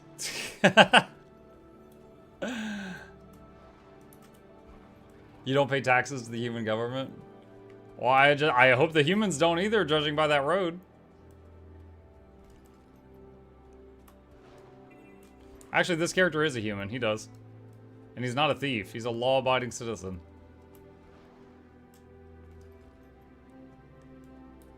Tear down propaganda. Chat, you know what a propaganda is? It's when a British person takes a good hard look at something. That is a propaganda.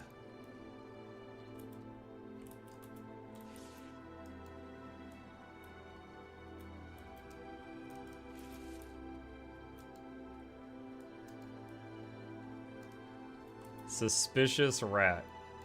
The suspicious rat seems to have been trained to do reconnaissance. And I'm just going to ignore that?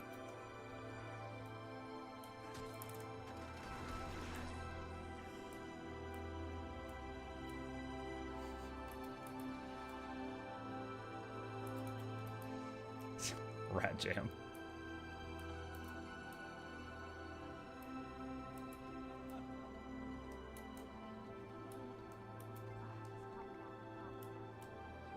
The Char won't be happy until we're all dead. Stand with the Separatists!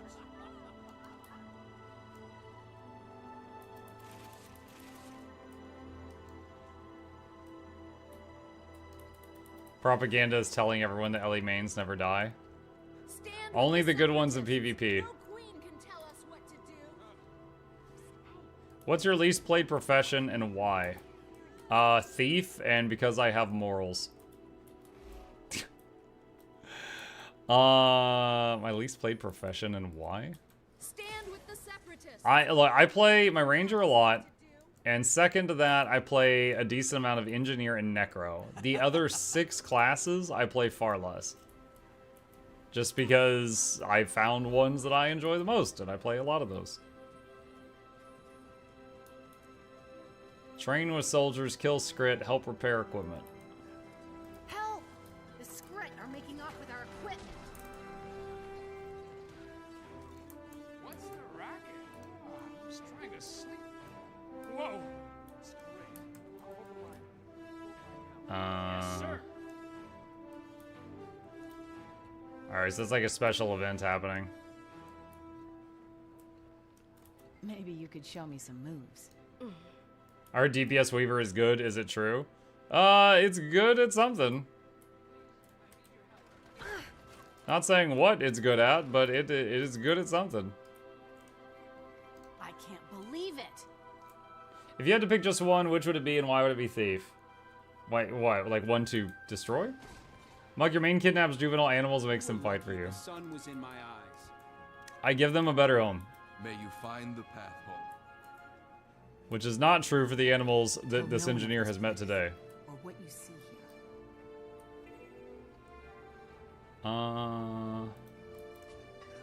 Oh, we can repair the turrets.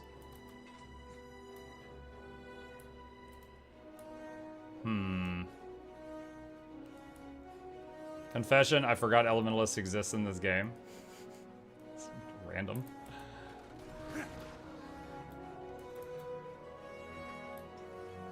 Why are there thumper turrets everywhere? No wonder the Skrit are mad, we're making earthquakes.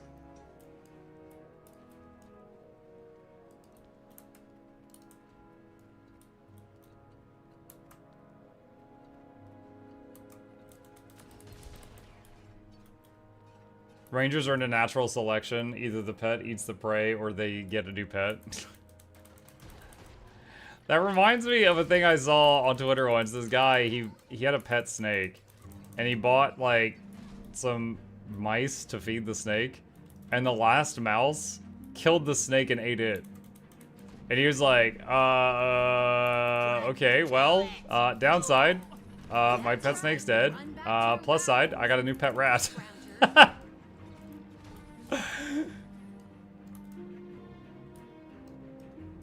Like, okie dokie.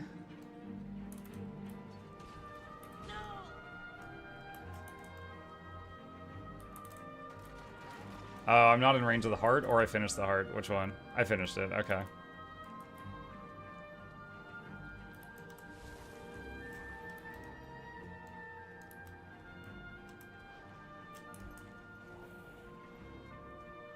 Get that rat for baby turtles train.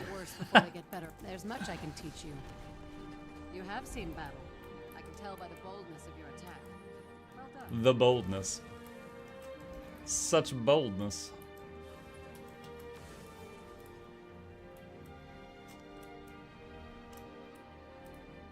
What are we doing up here? Oh, there's a vista, okay.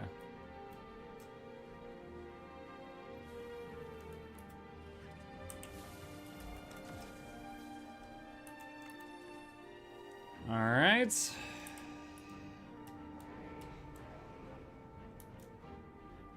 Is that the Gen 3 rifle you're using? Yes, but it's currently skinned to look like a crossbow. But yes, it is a Gen 3 rifle. I made one single Gen 3 legendary ever, and I did it to record a guide for you all on how to make Gen 3 legendaries, and it was this rifle.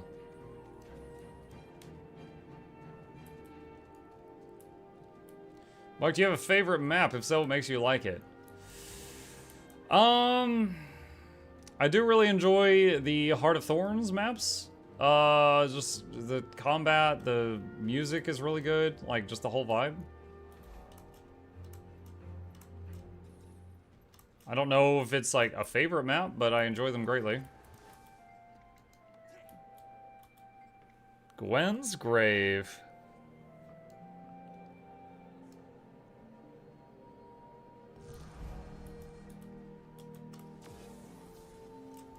Say rest in peace, but her ghost comes back later, so.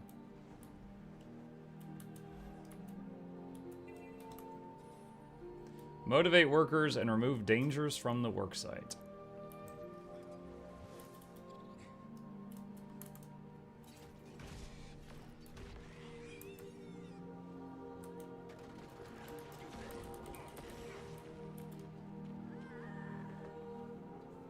Gwen really hates the Char. Well, yeah, she's got a little bit of history with him. This is a tiny bit of history with the Char.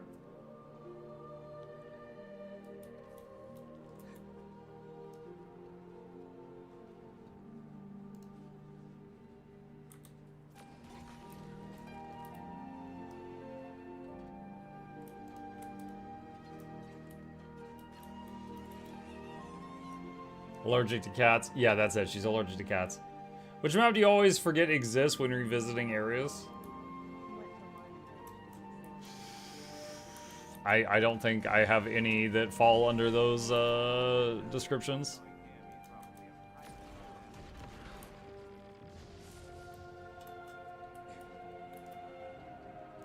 Like, if you search and rescue, does it really teleport 5 down players to your pet to resurrect? Muckety, no. No, that is not how it works at all.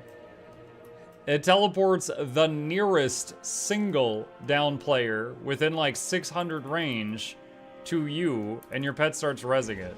And sometimes that's really annoying, because like, let's say, here, hold on. All right, we're gonna use a tool here. You know what? I'm even gonna do this. I paint dumped it black just so y'all didn't get blinded. All right. So let's say that the boss is like right here, okay? And you are right here, okay? And then some guy, some idiot goes downstate right here. And you're like, oh man, I need to save that guy. And you hit search and rescue. And right as you press the button, some other person goes downstate here. Then what will happen is search and rescue will save the downstate person near you because they will consume it. Because you don't target it. It just hits the nearest one and that guy will die. So it will get the nearest single person. And occasionally someone else will have the audacity of going downstate closer to you and prevent you from saving the guy that was in more danger. Now, it is a very powerful skill, but no, it does not get 5 people.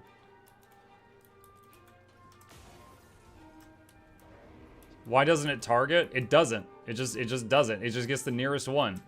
That makes it very snappy and responsive, but you can't target. I mean, just think of it this way. You're telling your pet to go do something it's trained for, so it just, you know, you yell search and rescue and it does what it thinks needs to be done, which is not perfect. A couple of cool things about it, like if you are in an area with like, three-dimensional stuff, like if you're in a place and, you know, they're up here, like you could teleport them down to you. You know, like if there's a path, you can pull them. So there's times in PvP where, especially on like the Skyhammer, at the middle node, there's like multiple floors, and I can like if an ally goes downstate, I can jump down to like the lower floor and then pull them through the floor with search and rescue and save them. That's always fun.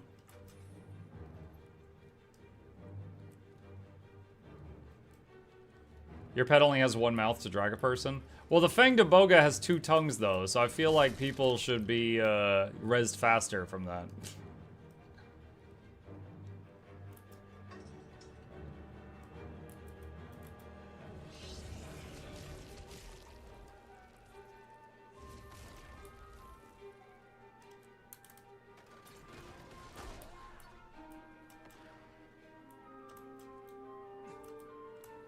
Ah! Release me! Alright, what do I do here? Remove scrap metal, break ogre weapon racks, kill ogres and their pets.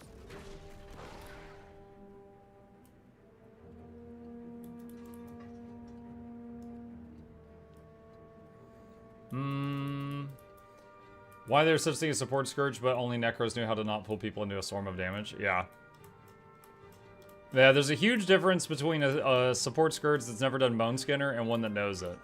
The one that's never done it will constantly pull people into more damage. The one that's done it before knows the moments where it's safe to hit the pull button.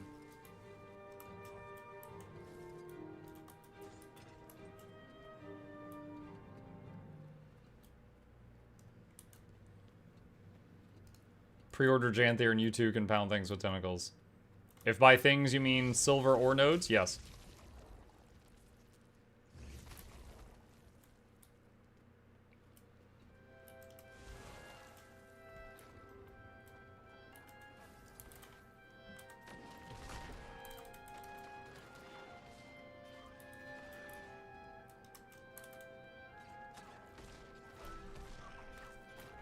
Why does this not give credit?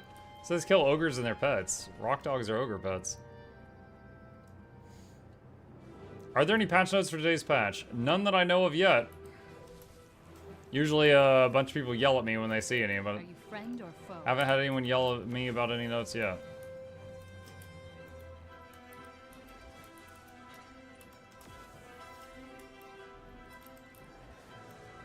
Come on.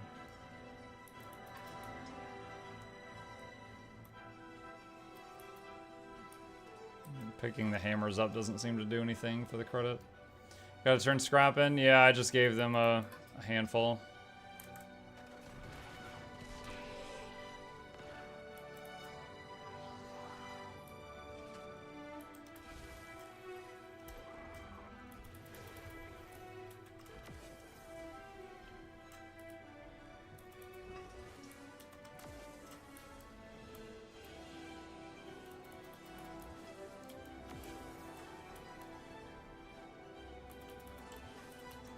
Getting all the scrap.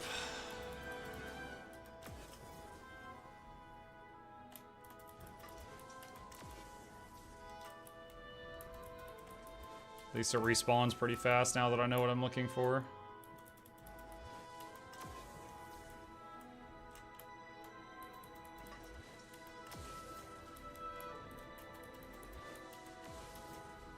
Let's see if that's enough.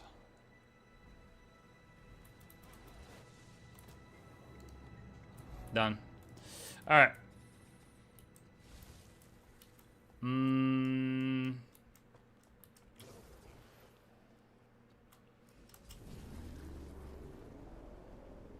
Deja vu.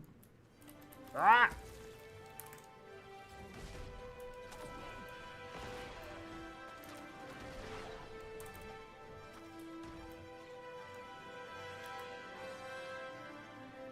Wait, that didn't give me credit?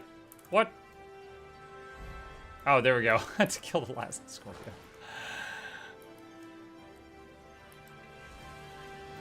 What's giving Muk super speed? Relic of the Wayfinder? Yeah, I think so. Hang on. Yes. Yes, that is correct.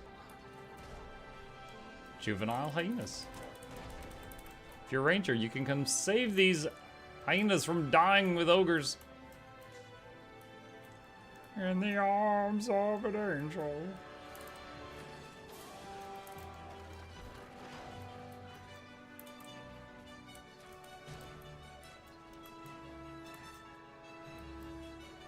You hovered over that with the Leggy flex? No, I hovered over that because I couldn't remember what Wayfinder did. See, you assume that I still get pleasure from, like, showing off my Leggies. But I am just used to having full Leggies. It is just standard now. It is simply the clothes I wear. I don't even think about that anymore.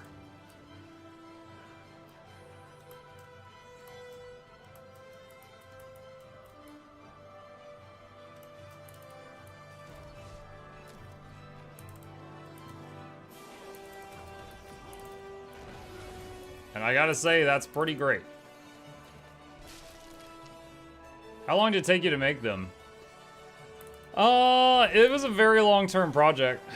I know my first Leggy took me like a month. It was Frostfang. I didn't know what I was doing, you know, I was dragging my feet on it, and it took me like a month to make it. There was another Leggy though, Ad Infinitum, took me a couple days. Cause like, when I learned that Ad Infinitum existed, I looked at my materials and I was like, huh, I've got like 90% of this. And then it, you know, took me a couple days to do the last few steps.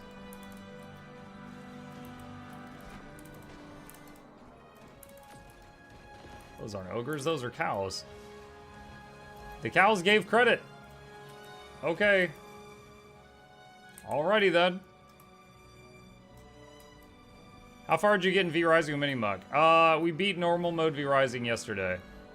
There was some bosses where, you know, like, he would die and then okay, here's the thing. If you die in V-Rising and a teammate kills the boss, if you died really close to the end, the teammate can revive you, and then you both do the last hit on the boss, and then you both get credit.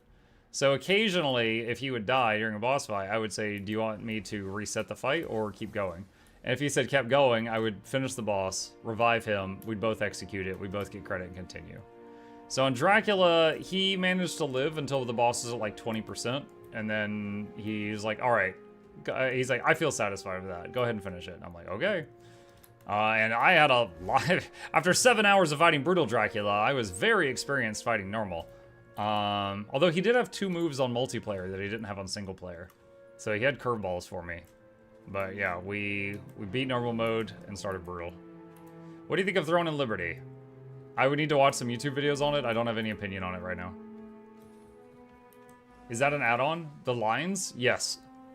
Yeah, it just draws a line through the fastest way of getting world map completion, and then you can just follow the line to be like really lazy with it.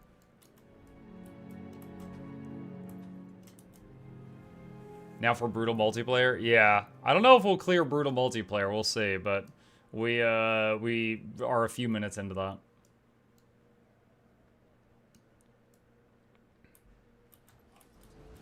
Ah!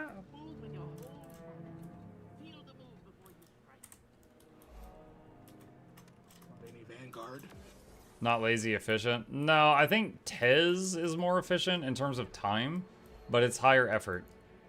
Like, I think Tez shaves a few hours off of this. But this one, you just follow the line.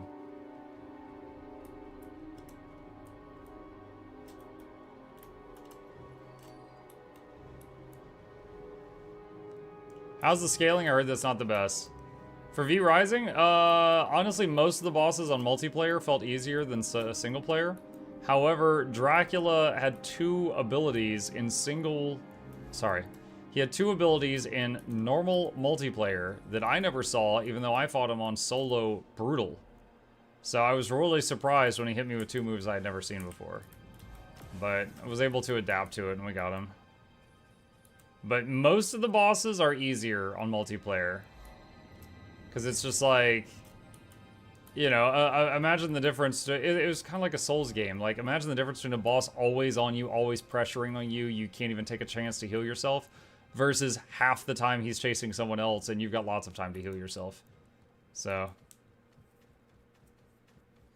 Am I just wondering, do you still do giveaways? I already bought the expansion, but a friend of mine can't afford it. He has been playing for 10 years and never bought an expansion. Hello, Kurumu. Yes, I still do lots of giveaways. I mean, the stream title right now is I'm collecting legendaries for another giveaway. But I don't have any expansions to give out right this second. And if I did, it would not be to just someone who asked in chat. I would do like a drawing. Oh, we finished the zone. Hey! Oh shoot, we're encumbered. Okay, hold on.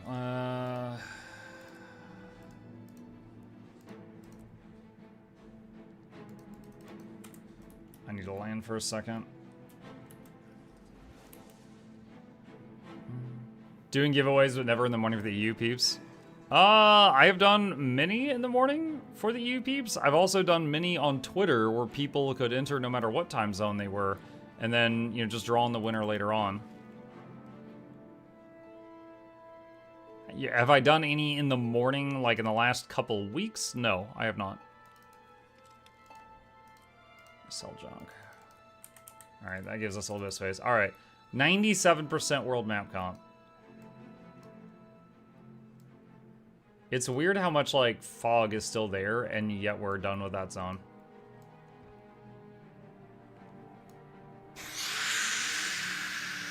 Guys, what did I miss? There might be like a whole zone somewhere that I missed. That's season 3.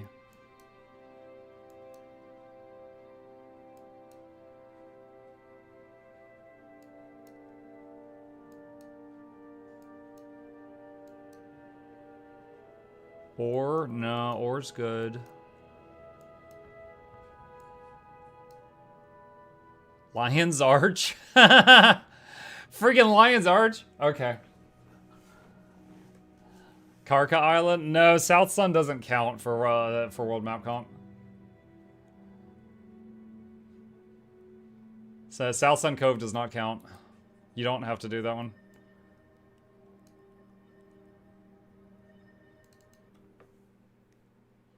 Okay. All right.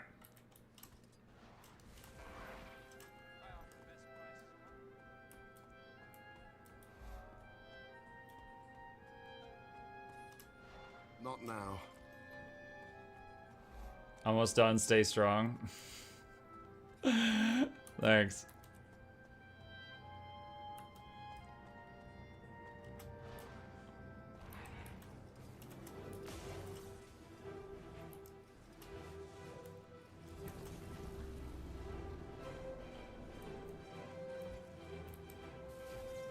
Already got that one. I think I've already got this. Hard to tell from my mini map.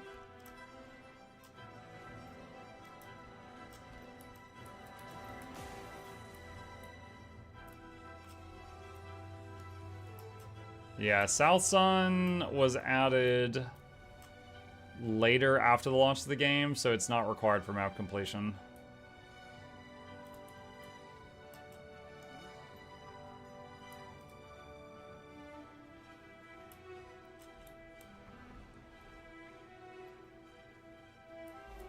Captain Keel's office. Order of Whisper's headquarters. What Bloodshed map pack is that? Tickets.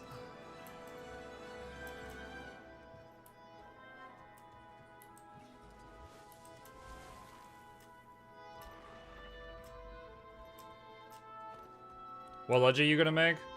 So I've got some of those things from the Wizard's Vault where you can make your choice of like 4 Leggies.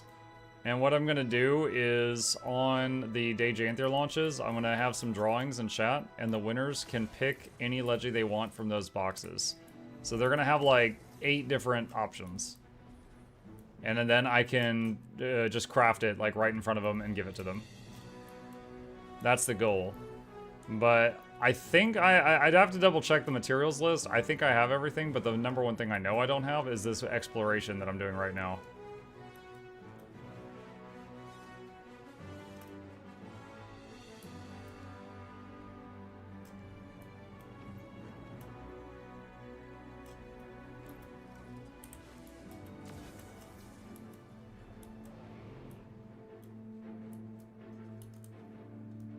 I know I'm never going to win a giveaway, but is there a way for me to know that I made it in?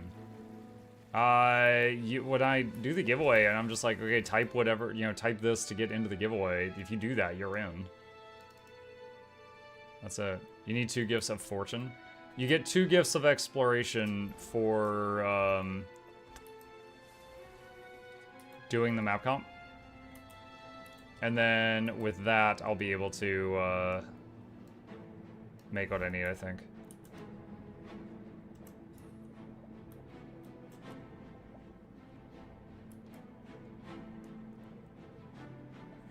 I can give you 10 of those things. Unfortunately, they're not tradable. Appreciate the thought. Was this particular character part of your old parking routine? Is another filling in? No, I'll put this one back later on. Yeah, this is my oldest non-deleted character, the human engineer. He's almost 12 years old. He gets lots of the good birthday presents. Okay, got that, got that. Got that. Need the Vista.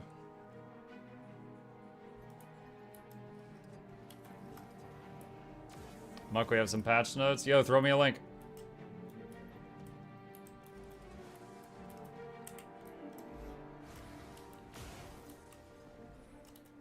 Alright. There, north. So I'm trying to get into Ranger. What's a fun build to use for open world meta shenanigans? My favorite build, I just recently did a video on that, so I'm going to link you that video. Hang on a sec. Alright. This is my favorite build for like open world and group play if you're the quickness providing DPS. It has good damage, survivability, and a mountain of utility. The link is a rickroll. No. Although I did sort of get rickrolled last night. I was playing Path of Exile, and I was trying to do a trade with somebody, and I had to go to their, like, home instance to trade with them. That literally, the floor in their home was a massive rickroll. Like, I don't know how long he spent making the tiles in his house, but his whole floor was, like, Rick Astley.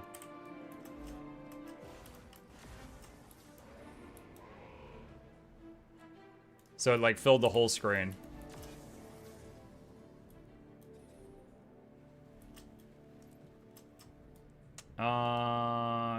Got it. Let's see. Wait. Oh, wait, these are 2 different links. What? Wait, is this 3 different links? Did they do 3 blog posts? Festival of the Four Winds. Festival of the Four Winds. Celebrate joyful moments with a flower-giving emote. Slash pedal throw. Oh my god. I don't know. Dude, those are some really small bits of news. I don't know if those are worth making a video on. Like, combining all of them together is like, maybe. I need more money. Did the trade happen? Yeah, I have now done 1 single trade in this Path of Exile League. I hate trading in that game.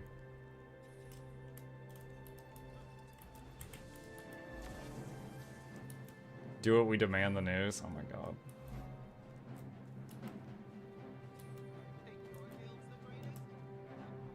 Anytime I see this spot, I think of fashion shows. Because I've seen Teapot do, like, fashion shows here.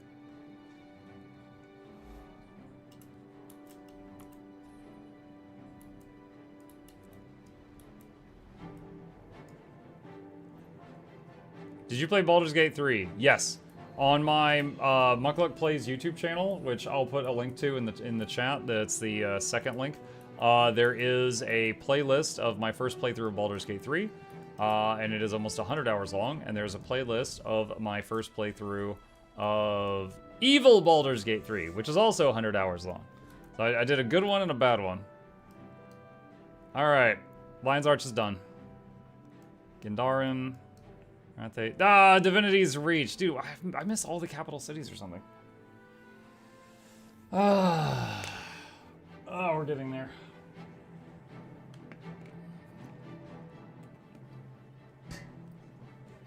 Spoiler, the short man is disproportionately strong. I know what that's a reference to. Yeah, that was like the one time I went mainstream viral. It's like, in Baldur's Gate 3, there was a moment where I was dying laughing at my halfling rolling a nat 20 and kicking down like a castle gate off its hinges. And I was dying laughing at it. And like, the clip of that, I put it on Twitter. And the next day I woke up and it had like 2 million views. And I looked at like the stats on it for like what region. It was like basically all of Brazil. I'm not even joking. Like it was like 90% Brazil. And I looked up their population online. And I'm like, this is just like all of Brazil watched this clip. And it's like the only time I went mainstream viral. Was that one moment. It was Shugo? Yeah, just Shugo. Shugo is so big, he has 2,000 accounts.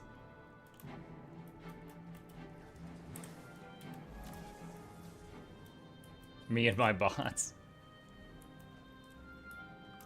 Oh wait, I missed a thing here. There we go, the menagerie.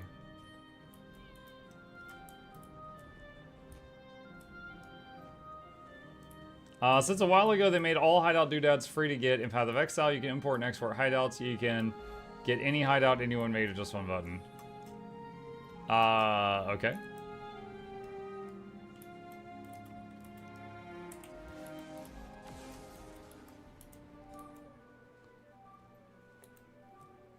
Now all of Brazil knows you. Yeah.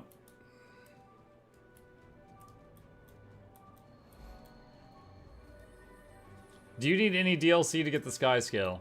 Yeah. So the base game of Guild Wars 2 did not include mounts. Those were added in Path of Fire. The Skyscale specifically was added after Living World Season 4. So if you have Path of Fire and Living World Season 4, you can do one of the methods of getting the Skyscale. There is another, second, different method of getting the Skyscale that is available in Secrets of the Obscure. Now, both methods teach your Skyscale different techniques and tricks. So if you choose to do both methods, your Skyscale will have more skills, but you can get the Skyscale, like just the Skyscale, through either of those.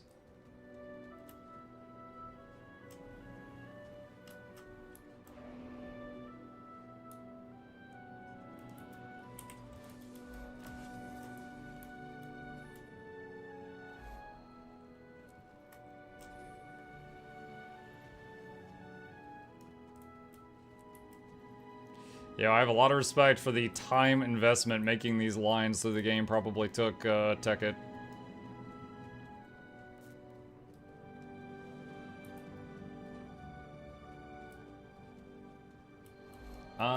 One sec. I'm getting whisper from someone for a guild invite. Let me send them my copy pasta.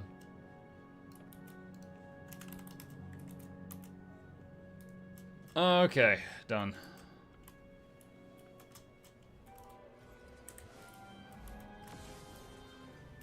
What's going on? Something new in Guild Wars 2? There's a holiday starting today. Aside from that, the next expansion, Janthir Wilds, comes out on August 20th. I'm currently getting together lots of riches in order to do a massive giveaway on that day. So I'm just basically farming right now and chatting at the same time. What skills are Living World Season 4 exclusive? Off the top of my head? The thing where you can interact with the Skyscale rifts in order to get Aurora.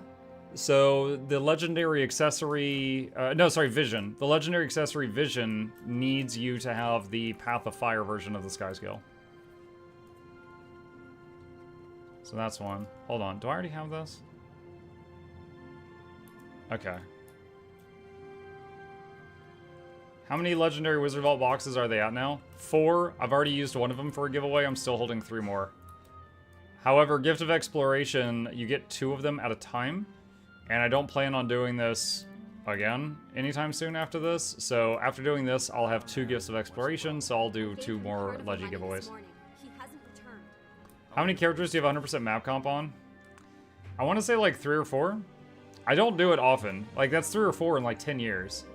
I enjoyed map comp the first time I played the game. I enjoyed it. I truly did. Not after that. After that, it's very much a chore for the people. I'm just doing it for giveaways. If I wasn't able to sit here and chat with you guys while doing it, I would go a little crazy.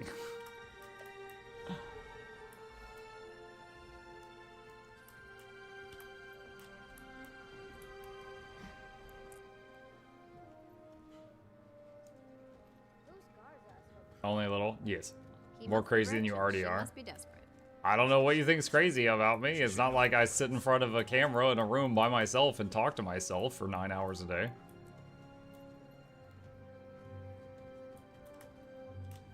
That's probably my cat's impression of me. Like, I go in here into this room and my cat's like, oh, the crazy one is going to the room to talk to himself for 5 hours again. I'll go hang out with him and keep him company. You missed one? I did miss one, thank you.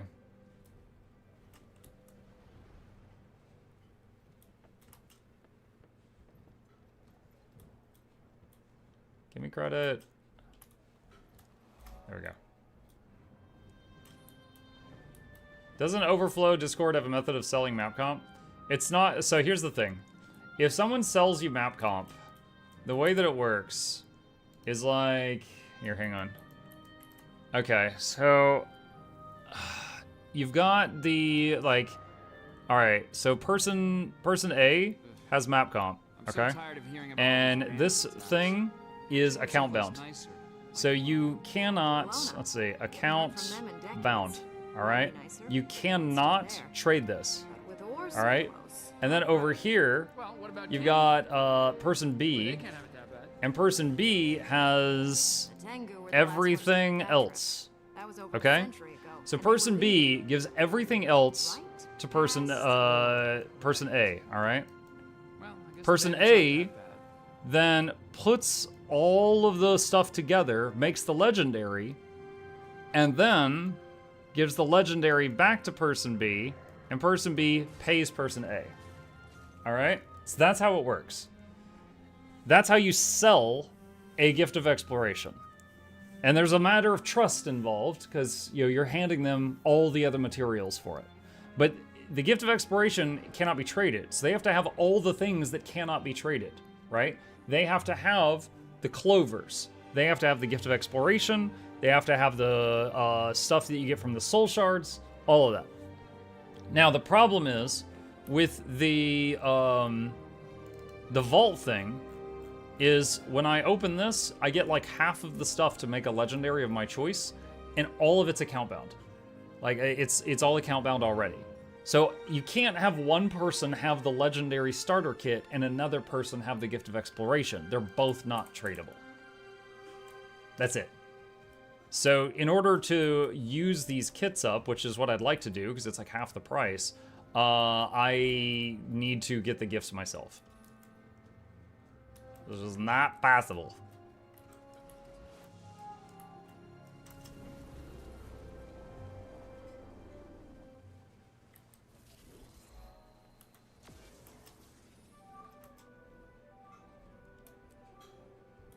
Interesting new shield and festival achievements. Hey, I like sunny days. After Divinity's Reach, we can go over the news. Check it out. That's a lot of trust. Yeah. Different, what's the word I'm looking for? Different communities. For example, the Overflow trading community. I don't know if they've changed anything, but last time I used them, the way they do it is if you do a trade for something like that, the person with the most trust built on that Discord is the second one to do their trade.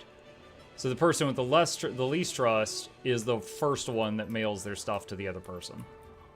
So, like, if Billy on the Discord has done, you know, 1,000 trades and never cheated anybody on their records, then he's the one who would go last. Because he has more trust. Is that Tekkit packet? Yeah, this is Tekkit. Yep.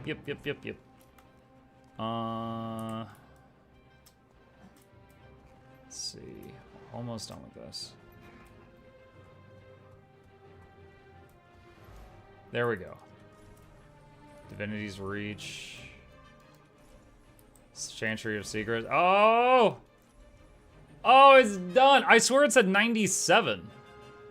I guess I was looking at Divinity's Reach and not World Map Comp. It's done! Oh my god! Oh, I thought I had another zone. Oh, it's freaking done. Okay. Oh, I'm just happy I finished a big project. Okay. Alright. Let's see. Personal Bank Express and Gifts of Exploration. Throw those in there. Alright. Okay. This one's done. So now, I'm just gonna go park this guy back where he was, so he goes back to making me money. How many subs would it take for you to do it again? Dude, what was that? That was like 50 hours of work or something. And then multiply that by minimum wage, divide that by sub cost. And then times it by 2, because I hate it. Oh, hold on a sec. Let's turn pathing off. We don't need that now.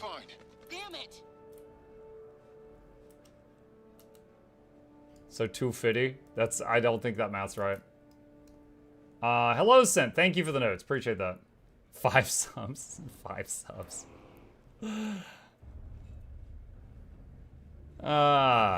Alright, so I'll go over the news. We'll see if there's anything new. After that, I will look. Yes, we'll start thoroughly checking to see if we've got all the other materials we need to make the Legos. Please take whatever offerings you can to his shrine within this forest. Trying to remember. Okay, I think this character was parked up there. And then I would jump down and position rewind back up each day.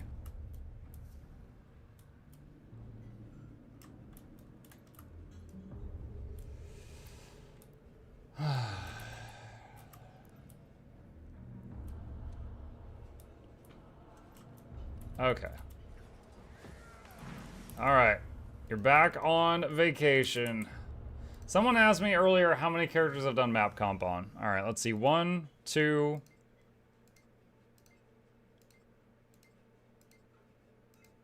3, 4. That was my 4th. In 10 years, that was my 4th. You can tell I really love it. Now, I think Heart of Thorns map comp I've also done on 3 or 4 characters because of Gen 2 Leggies. I did a Path of Fire Gen 2 one time, chat. I do not recommend it. It's so much easier doing the Heart of Thorns method. If you're doing a Gen 2 and it gives you the choice between doing the Heart of Thorns method or the Path of Fire method, do the Heart of Thorns method. It's... oh, God, incense. Oh, if you know, you know.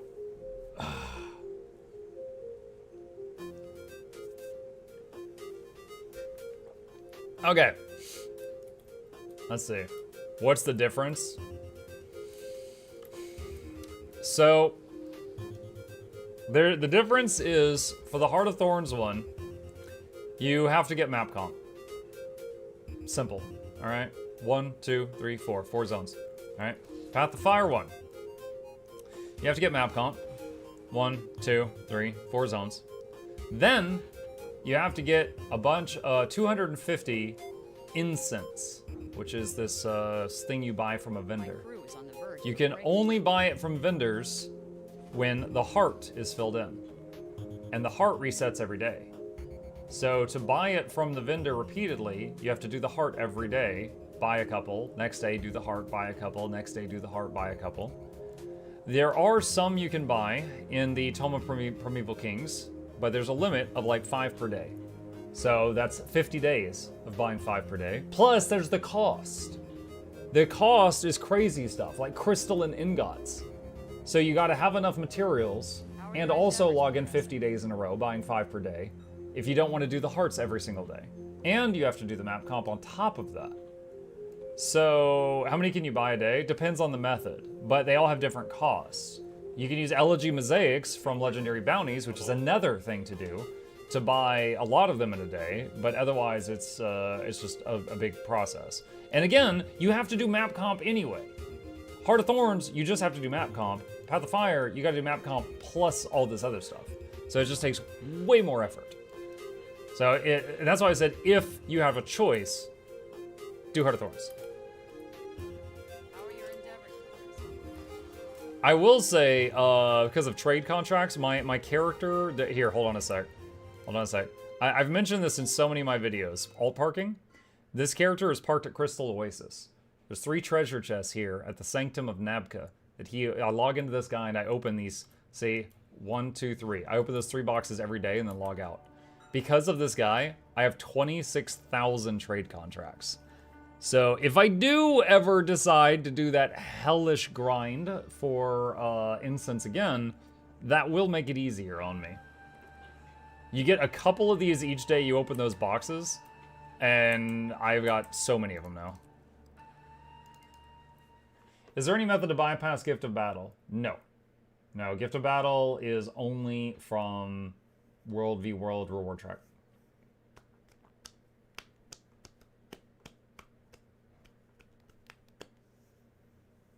How many hours do you have in this game? Yes. Let's see, what am I up to now? Is it /age or /played? /age. 8,900. 6K on my Ranger. Okay. Let's prepare, chat. Let's prepare. All right. News. All right, what do we got? We have got a blog post about stuff coming to the Festival of the Four Winds. We have got another thing, another blog post about the festival. So I got a forum post, a blog post, and then a pedal throw emote coming out. Anything else that's new that I need to cover today? Black Lion box? Let me see. The Demon Mask was there before.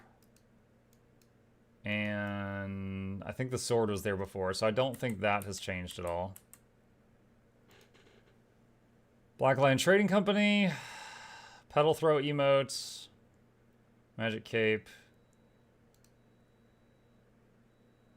Don't see anything either. Is anyone aware of Leggy loophole?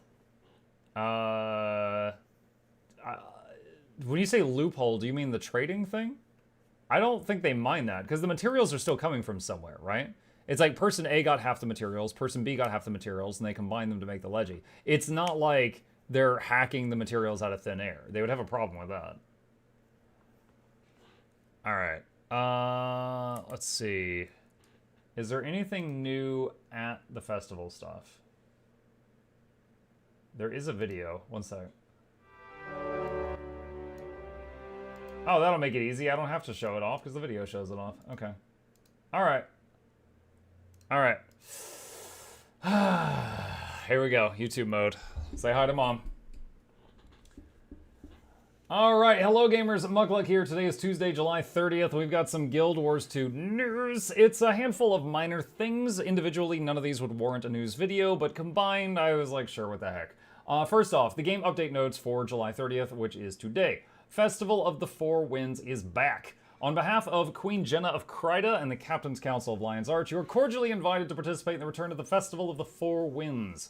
High atop the labyrinthine cliffs, our Zephyrite friends have been working in tandem with Lion's Arch to host an incredible variety of fun vendors and events to entertain visitors from all across Tyria.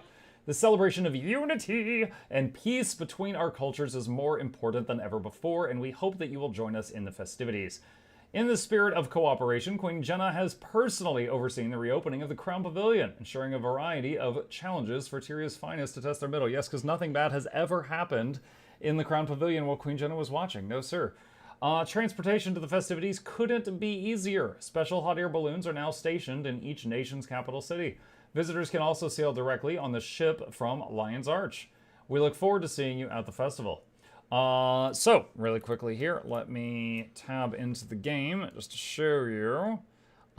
So here is Divinity's Reach. The Crown Pavilion is right here. If you are new to the game, you go here and you can teleport down in there, and there is a bunch of stuff there related to the festival. And you'll also have the option to teleport to Labyrinthine Cliffs. Has this character gone to the Labyrinthine Cliffs? Yes, they have. This one right here. So it takes you right here, and here's where the festival is, and we'll come back to that. Okay. Captain Elkiel, complete the annual Four Winds custom meta achievement to earn Beach Trunks, a new leg piece armor appropriate for seashore fun. Last year's meta achievement reward, the Zephyrite headband, can now be purchased from the festival rewards vendor. All right, let me see if I can get you guys a picture of what that looks like. Storage, medium, search for beach, and well, they're under the trench coat. Okay, 1 second. Let me do a different armor type. Let's see, heavy beaches. There we go. Beach trunks, wonderful, and they go up past your belly button, so they hide the winter fat. Wonderful. Okay, all right. The next Sand-Swept weapon set is now available. You receive your choice of a weapon by progressing the annual Four Winds Customs Meta Achievement and the weekly Four Winds Festivities Achievement. Pretty sure I have a YouTube video of what that looks like from their YouTube channel. We'll come back to that.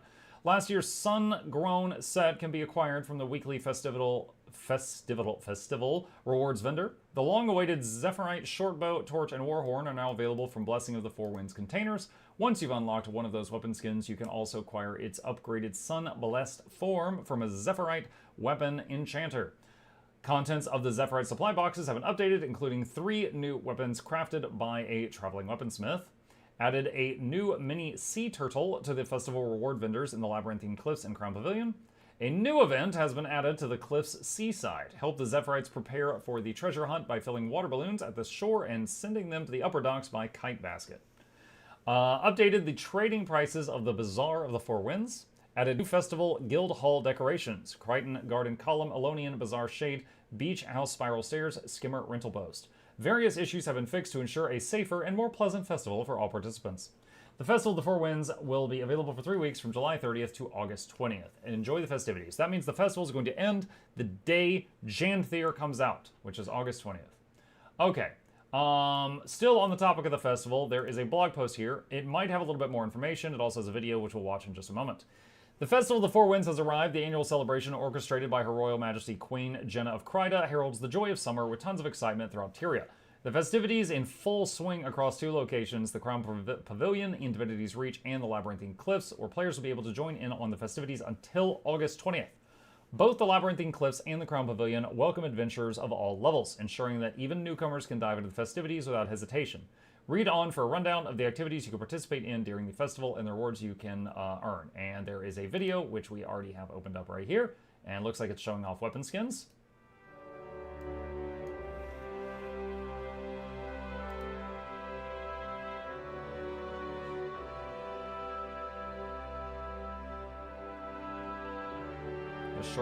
The shortbow, warhorn, and torch they mentioned.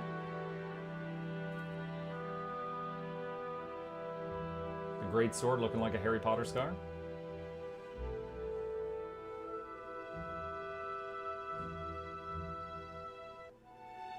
Dude, this guy's hair, he's like, why am I here? Just to suffer? Looks like sad Keanu. Yeah, I feel that way when someone makes me go outside too, buddy. I get it. Okay. All right. So there's the video. Where to go? The Labyrinthine Cliffs can be accessed via Lion's Arch, and the Crown Pavilion can be accessed in Divinity's Reach. Check your in-game mail for an invitation to the Festival of the Four Winds, and double-click the item to teleport instantly to your desired location. What to do? When you enter the Labyrinthine Cliffs, you will arrive in a whole new area. This beautiful explorable zone is located on the Tyrian coast. You can navigate the map using various aspect crystals, wind, sun, and lightning. There are activities all over the map, so keep your eyes peeled. Really quickly, for anyone who this might be their first time doing this festival, on the Mukluk Labs website, we have got a section for festival guides. And if you have need of it, there is a video for Festival of the Four Winds. This was made during a previous festival, so I would say probably 98% of it is still up to date and accurate. It will just not have the newest reward that they just added. But if it is your first time, highly recommend that video. Put a lot of work into it, and I think it would help you out. Okay. And experience the thrill of finding treasure with fellow players by participating in the treasure hunt meta event, or try your hand at one of the races. The skimmer slalom and the flying Dolyak adventures will offer you the fun you need in this beachy location. There are also sky crystals all over the map that you can find to complete achievements. If you decide to head to the Crown Pavilion, you'll discover many other activities, join other players in defeating the greatest enemies of Kryda in the Boss Blitz event. But worry not, these are not real beings. They are merely Queen Jenna's Watch Night soldiers. Face off against the strongest individuals in Tyria, talk to one of the fight managers to join the queue, and you will be transported to a one-on-one versus arena, the Queen's Gauntlet. Cheer on your friends or show off your skills to the world. Just because of the phrasing, I want to clarify this. This is one player versus one AI opponent. This is not PvP, so if any, there's always some people that just really just do not want to PvP. This is not that.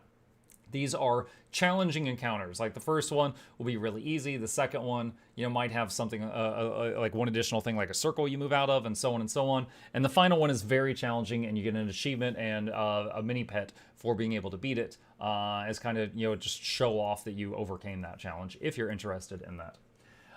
This year, you can also help the Zephyrite at the Labyrinthine Cliffs Seaside by preparing for a treasure hunt. Fill water balloons by the shore and send them up to the upper docks by Kite Basket. Here is a picture of the rewards that we just saw in the video.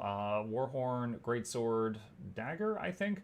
A different Warhorn, Shortbow, Axe, Staff, Sword or Greatsword, Torch, and Trunks.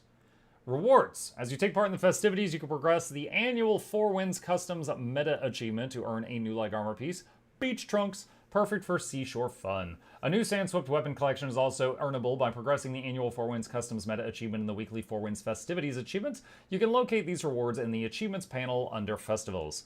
Participate in various activities to earn festival tokens. Trade them at the festival rewards vendor in the Crown Pavilion and Labyrinthine Cliffs for exclusive items like the new mini sea turtle, Guildhall decorations, and much more. You can also look forward to the long-awaited Zephyrite Shortbow, Torch, and Warhorn, which can be found inside Blessings of the Four Winds containers. The Sunblessed versions of the weapons can be purchased from Zephyrite Weapons Enchanters. We look forward to seeing you at the festival. Alright, so that is the new blog post on the festivals. That is the video, that is the forum post. Additionally, there's this one more thing that would absolutely not warrant a video, but we're already here anyway. They've added a new emote to the game. It is in the store, and it is called Petal Throw.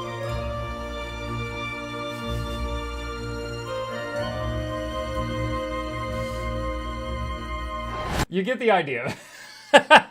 You get the idea. If you want to throw petals at people, and my camera's slightly out of focus, so I'm leaning in for a second. If you want to throw petals at people, then you can do that. Also loud noises, yes. The noises come with the petals. You just walk up to people, just blast them right in the face. That is available on the gem store now. There is not anything new in the Black Lion chest. There is mainly the festival. It ends on August 20th, the day Janthir comes out. There's a few new things in the shop, as mentioned, and if you are new to the festival and you need help with that, I'll have a link to the guide that we have made in the past down below, and yeah, hopefully that helps some of you out. That is all the news I know of for today, and see you in Tyria. Boom, one cut, chat. Flawless victory. No editing required. I love it. I love it. Less work to do. Now I just have to make the thumbnail. Next thing is gender reveal emote. Yeah. I saw a post the other day on Twitter, and it said, it was like, Batman, I have planted 5 gender reveal parties around Gotham City. I will reveal one gender every hour until my demands are met. Dude, it was so stupid. I read that at 1 in the morning. I was laughing so hard. I was like, I'm gonna wake up my family and get in trouble. I know I am. I waited, Pog. Thank you, ICP. Appreciate you. Ah. Get used to it. He has it out for people's eardrums. I'm sorry. Cow Kane says, damn it, Muck, you need to pay my medical bill for my ears now. I mean, look, your name was Cow Kane. I'm sure you've got enough money. You're fine. Okay. Let me cut out that video so I could throw it on YouTube later on. Let's see. Highlights. And where did we start it? I think here? Bind, I was like, sure, what the heck. Here, today is Tuesday. All right. Here we go, YouTube mode. Say hi to Mom. All right, hello gamers. All right, that's the beginning. And see you in Tyria. And that's the end. Okay. I'll say Guild Wars 2, news, 7/30/24, because America, publish. All right, it's making it. It's making the video. Okay. All right, next up we need a thumbnail. Maybe I should let you guys haven't helped me make a thumbnail in a while. I should let you guys do it. Your website is copy-pasted the SAB text to the other festival descriptions. What? Hold on. One sec.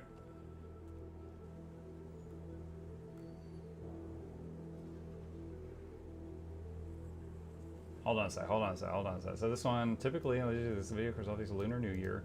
So lost challenges car far. Ways to cash out, lucky and saving out, yeah. Festival, revenge rocks, yeah. What? Hold on a sec. Okay, hold on. I will contact our website guy. Those didn't used to be that way. Those did not used to be that way. One sec.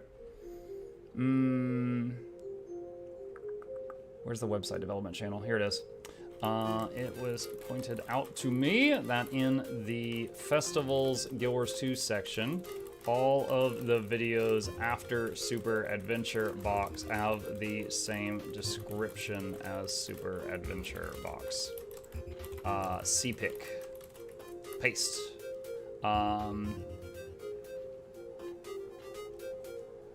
Alright. At guy. Okay. I have put top men on the job. I put top men on the job. We did change hosting like a month or two ago. It may have happened then, and no one caught it till now. Okay. Let's open Poor Man's Photoshop, aka GIMP. The GNU image manipulation program. Thumbnail template. Good catch, yes. You are promoted to QA. Nobody noticed because nobody cares about Dragon Bash. I guess.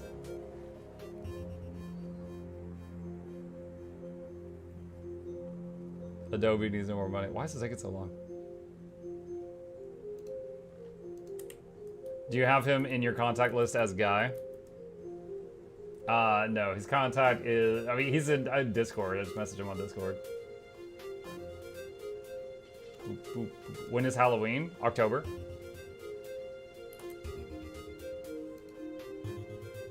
We're done with that. There we go. All right, this is the thumbnail for this morning's thing. Okay. Let's see. Get rid of the tag. What is this? Delete that layer. Turn off the text.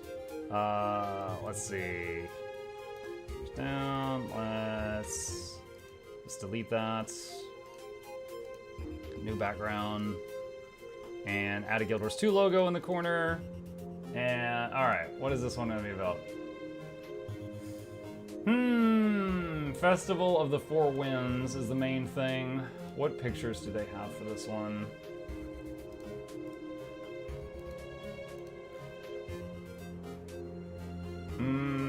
There's the picture. Alright, so we got the picture of all these people, and then this one. Dude, this mask makes this guy like extra horrifying. And I'm an Asura fan. I know, it'd be hard to put text over that. I think we do this one. Alright, that'll be the background. Boop. Okay. Hi!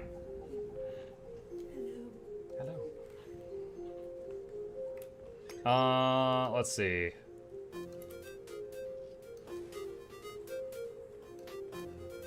Put this here. Okay. Alright, so that'll be the background. Alright. And then, let's see. What are we gonna do to this? What are we gonna do to this photo? So we need some text. Where is the text layer? Nope, that's not it. That's it. Nope, actually, hold on. Delete that. This is the one. Okay, so...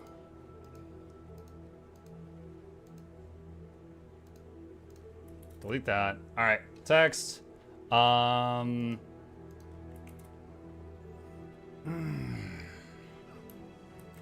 Festival of Four Winds returns and other Guild Wars 2 news. Meh. Meh.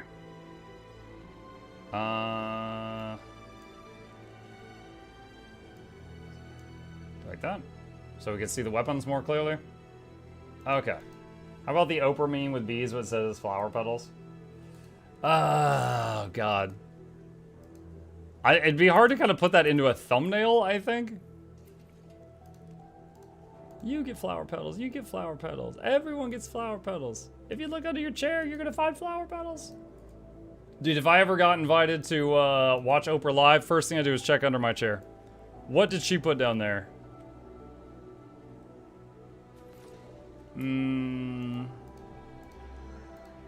Let's emphasize this one. Let's see, yellow and red. And there we go. Radio.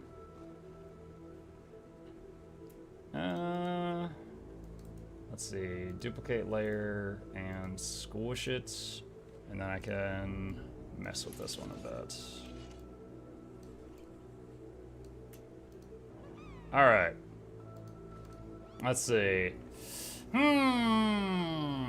Matt Mukluk, master at making content out of making content. Yo, the first time I ever like made thumbnails on stream, I was so nervous. But then to my shock, people stuck around and I got more comfortable with it. And I gotta say, since I am a psycho that streams 55 hours a week, that saves a lot of my personal time being able to do this during the stream. It makes us look so easy. Look, I'm self-taught. I am sure there are ways, even within this program, to do this easier. But I know what I know, right? I had the cabbage cart guy. My cabbages. Let me see. Oh man, I don't want to cut him out. My cabbage is PNG. Can I get like a screamy picture of him? So, I can get this one of him like hugging a cabbage and put him like really small in the background. Let me see. Where would the cabbage guy be?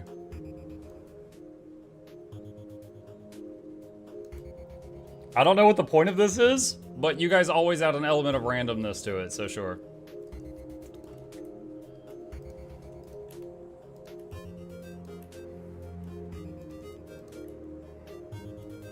All right. I don't know. It just looks so weird there. There we go. He's over there. There you go. What else? Put Dennis on the Asura?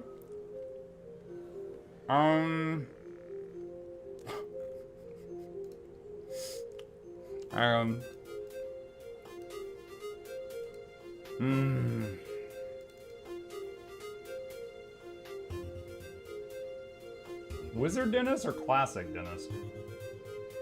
Hold on, I gotta find him. Here he is.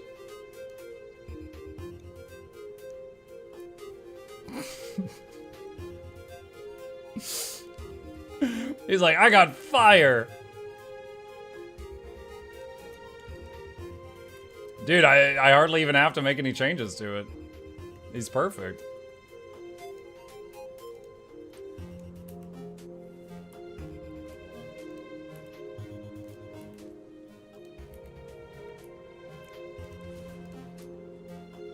There we go. Magnificent. Yes. Alright. Petals scattered around. I don't want to edit in a bunch of individual petals. This is modern art. Yes. Oh, look at the cute little kitty. Chip's face on the char. Alright. Hang on.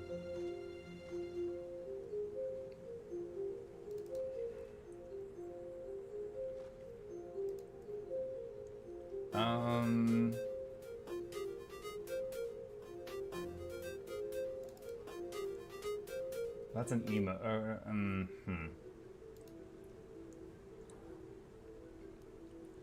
What if I use this one? Hang on, I want to see what this looks like.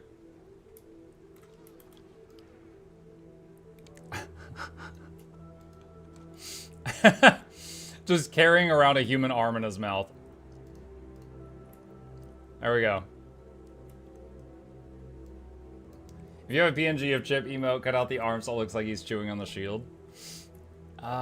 Cutting out the... Let's just leave the arm. He could just keep the arm in his mouth.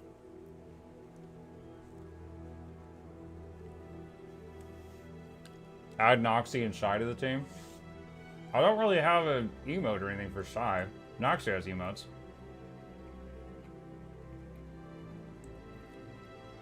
Put the cabbage guy on the Sylvari. I mean, that just kind of looks weird to me. No, I think he needs to stay in the background. I think he needs to be an Easter egg.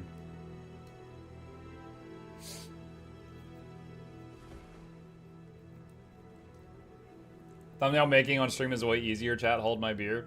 That's the thing that I love-hate about this, is like, Guild Wars 2 news, I'm very lucky I'm in a position where so many people come to me for the news. But it's like, so easy to make, like, they're going to click the video either way, so I can do anything with a thumbnail. On the flip side, other thumbnails that I work for days on stressing over because I really want a video to do well, and then it might just, like, do trash. I'm like, ugh. Make the cabbage the Sylvari's head?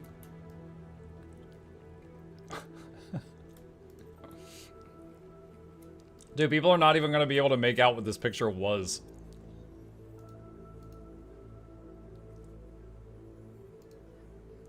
Alright. New event is balloon making. Maybe add water balloons. Water balloons PNG.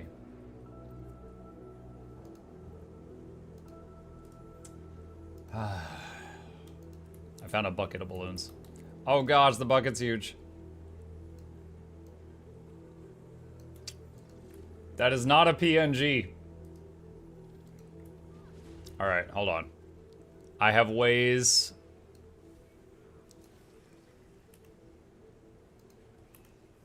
There we go. Alright, good enough. Google image lies? Yeah, I know. Alright, we good? Y'all satisfied with your work of art?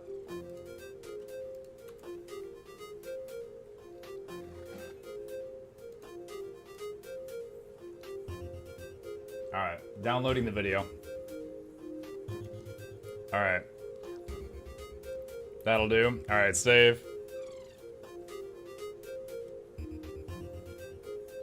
Add flower petals as an overlay. No, it's already difficult enough to see what's happening here.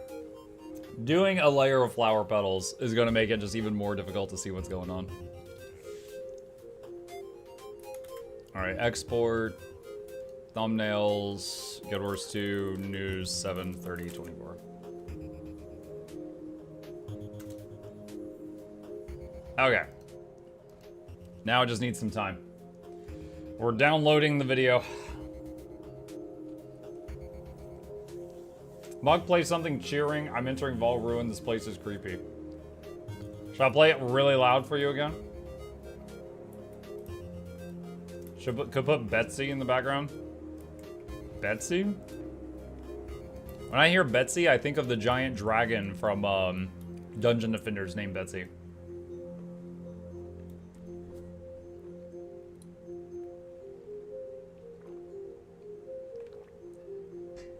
Alright, let's see. Did the download finish? Yes, it did. Yay, fiber. Alright. And let's go over to the YouTube side. And upload videos. Upload these. Alright, and it is uploading. Dungeon Defenders is great. It is great. I played 1 and 2 and I think I tried whatever the reboot one was called for like a day. And I also love the Dungeon Defenders event in Terraria. That was good too.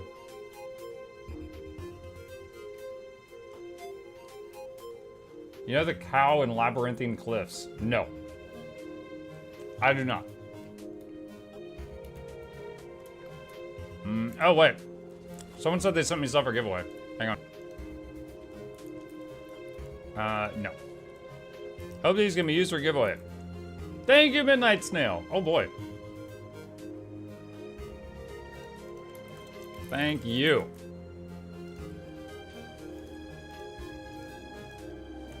Hello, Magic Beard Man. Here's stuff to give away. Magic Beard Man. Yo, I haven't gotten my antique summoning stones in so long. :3. To make the big stream day a little better. Thank you. Alright. Let me put this stuff into the giveaway vault. See, this is already in here, chat. Gen 3 legendary staff.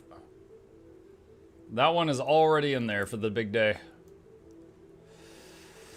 Alright, let's see. Ambergris, ASS, Alright.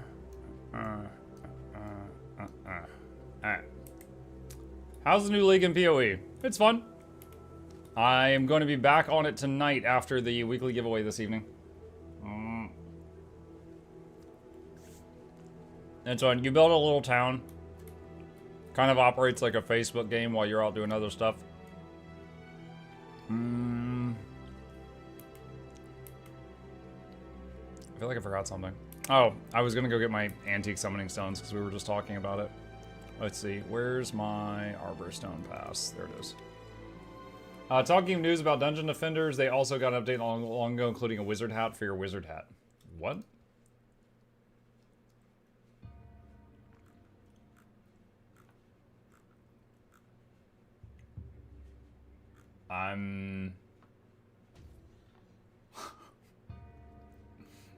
So this guy has a wizard hat on top of his hat? That's what you're trying to tell me? Kind of funny. It's impressive Dungeon Defenders 1 is still getting updated. Because that game came out a long time ago. Long time ago. You forgot your Wizard Volta claim? I only forget it, like, every day. Hey guys, is this a den of refuge? This is a place of refuge, not a den of iniquity. I'm glad Fury is alive to Show me your supplies. drag our good reputation straight through the guano. It is good to speak with you. Not a den of iniquity. Alright, got it. Bing, bing, bing, bing, bing, bing, bing, bing, bing, bing, bing. Oh no, I'm full. I gotta buy something, chat.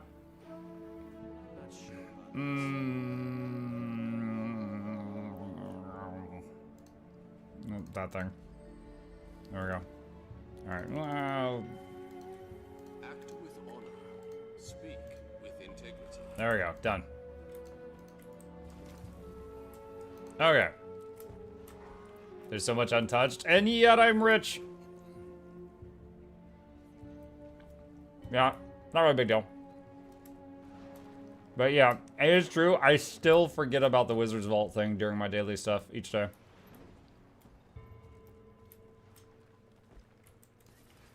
Alright. Check it on the YouTube video. It says it's uploaded. Alright, so... anytime I download something from Twitch, the file name looks like that, which is utter garbage. Reuse details. News. Just copy that one for now. Alright. July 30th. Where's the thumbnail? Boop, boop, boop, boop, boop, boop. Already seen those notes? Yes! We're making a video on those notes right now. For all the peepos. As Noxxi would say. Okay. Let's see. Festival of the Four Winds returns and other news.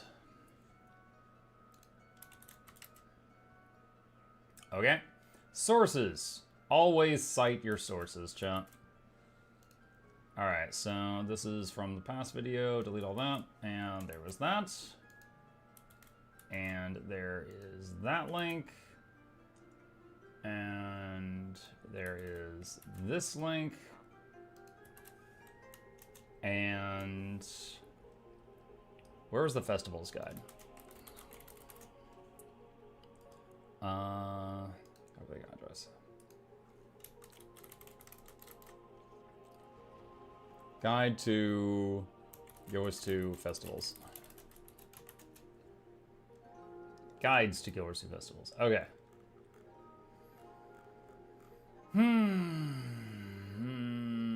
Sale? Oh no, must have copied a sale video.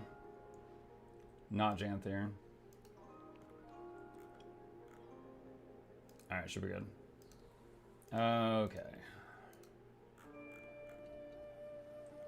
Oh, it's lagging. YouTube, please.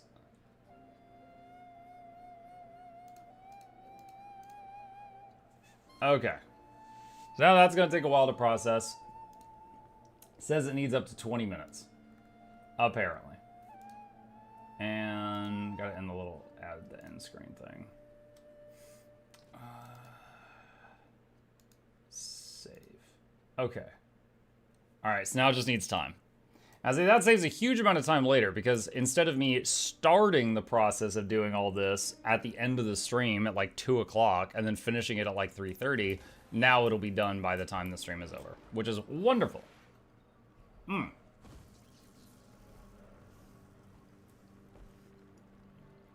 Have all the usual things you could buy who bought the goddamn skin. Oh, the array? No, just to be clear, you said the useful things. There is nothing here that is useful to me. There's absolutely nothing here that I need. So it's kind of whatever either way. I suppose I could have gotten the gold and had a few more gold to give away or something. But it's just like whatever. Mystic Clovers? I've got enough. It's whatever. Pleasant greeting. Mystic coins are nice. Let me check how many mystic coins I've got. That's a stack of 2,500.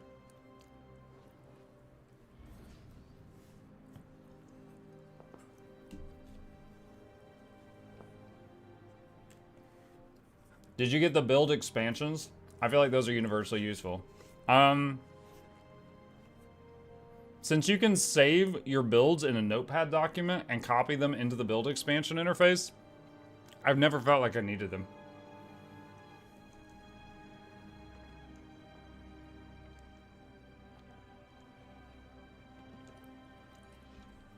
Muck's Mystic Coins alone are worth more than my account.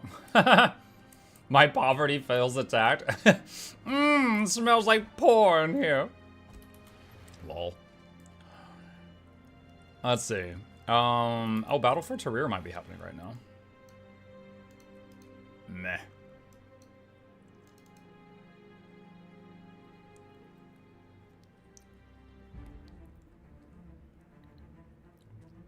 Those are the trait ones. I was thinking they were equipment ones. My bad. Oh, gotcha. That makes a little more sense. My master will claim you all.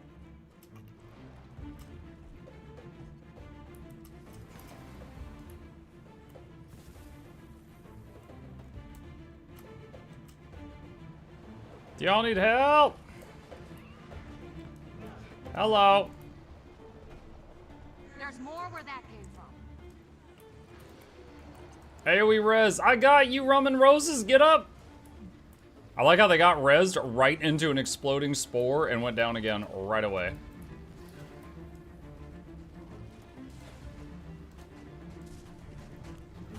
I don't have knockbacks.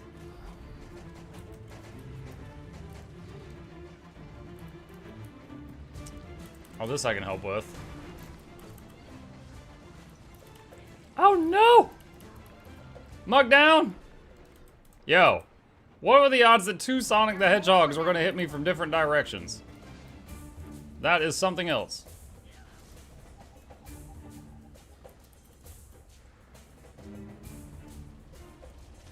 Ah!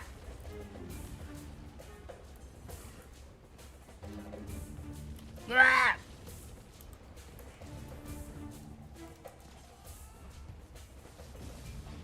This place is dangerous, chat.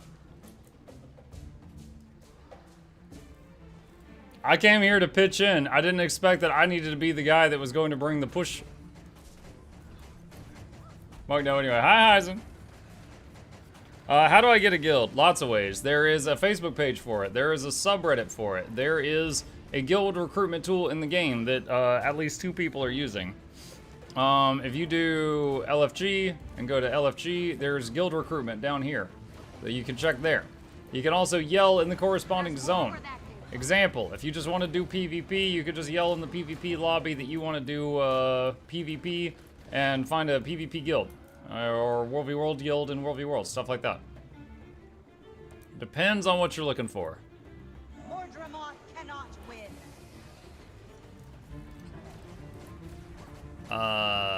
This guy is hitting that blossom a lot.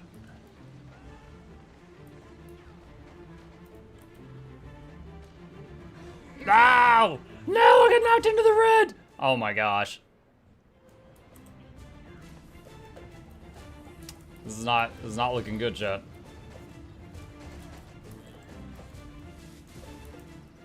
One sec. One sec.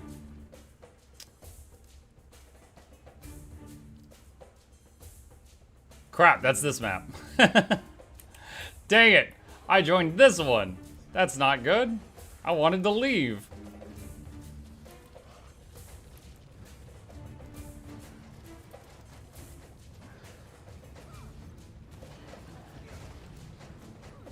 Speaking of guilds, how do you see what your guild synthesis rank is? I feel blank because I can't find it.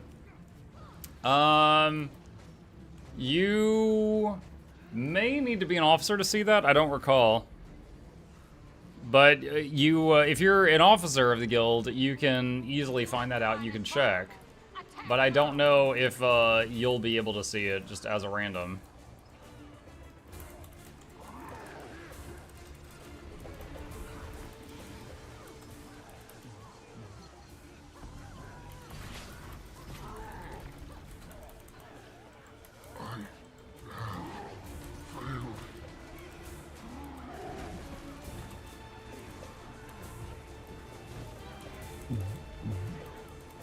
Uh-oh. Frogs! The frogs!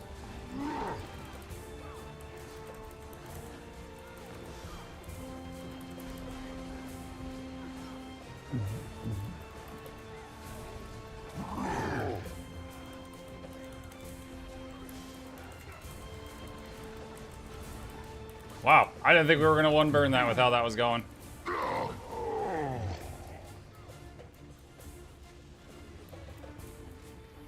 Looks like it's picnic time. Yo!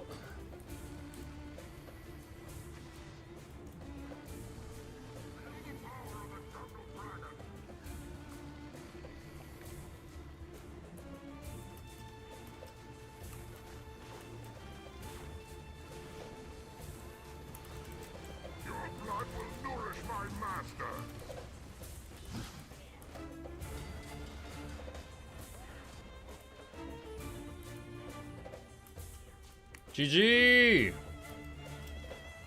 First try.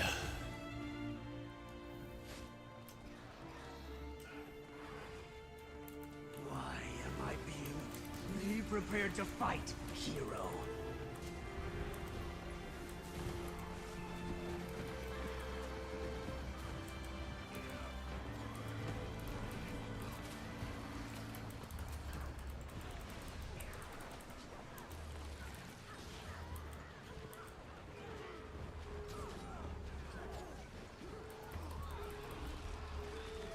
Oh no. Oh no, dodge it! Woo!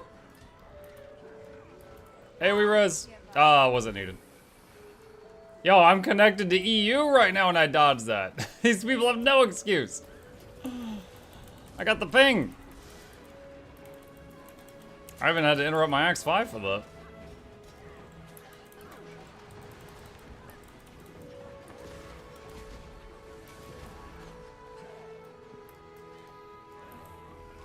More people dying to the bonus NPC than the boss. Yup. Always happens.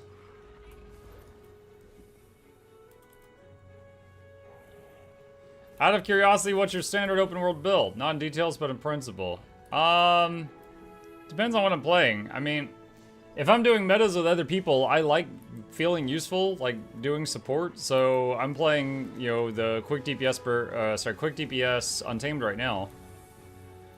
If I'm like on my own, pretty much anything works. Like you can play healer and kill stuff, it'll just take a long time to kill it. You can go full DPS, you just gotta make sure that you dodge things. If you want to be comfy, like for example, if I like playing Viper, but I want to be comfy in open world, I might use Trailblazer, because it sacrifices a little bit of damage for a lot of survivability. But truly, any builds work in open world. It's not serious enough.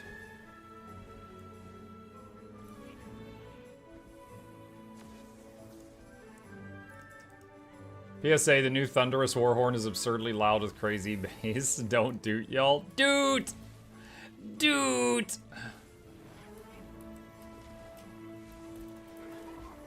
Now I want one.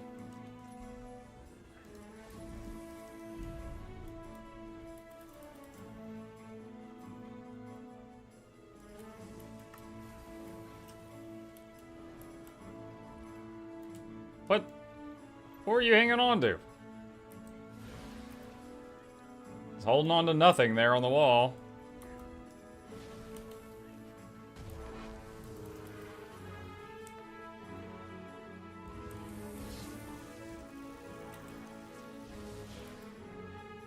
Check your DM for story, read it before saying it out loud just in case. Is this just another video of you soloing some boss naked, Hyzen? Because I've seen them all. If you've seen one, you've seen them all.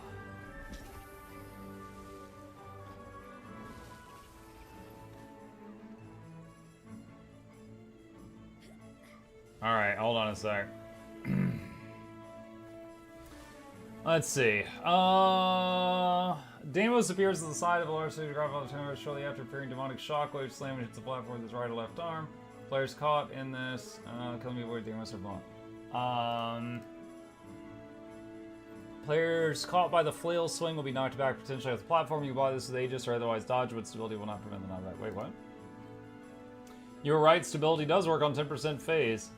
I knew it! The old guides need to be updated since ANET fixed the bug phase. Back in time it wasn't working. See, I was not confident enough to like fight you on that when you told me stability did not work on Deimos' final phase, and I was like, dude, I swear we've used stability on that before. And you're like, nope, nope, I am God, I know things. And I was just like, alright, fine, you win. Okay, it doesn't work. But I was like, I swear I've used stability in Deimos' final phase before. Not the Deimos part? Hold on.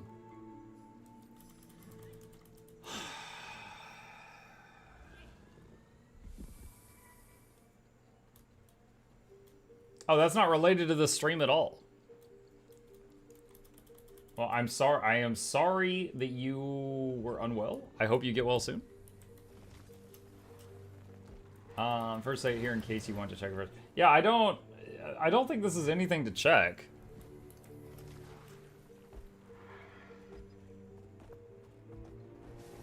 Heisen said read it in your head before you read it out loud in case it's bad. I thought it was going to be some vile thing from the Reddit. No, he apparently gets 2 weeks off of work because he collapsed at work. So, get well soon, buddy.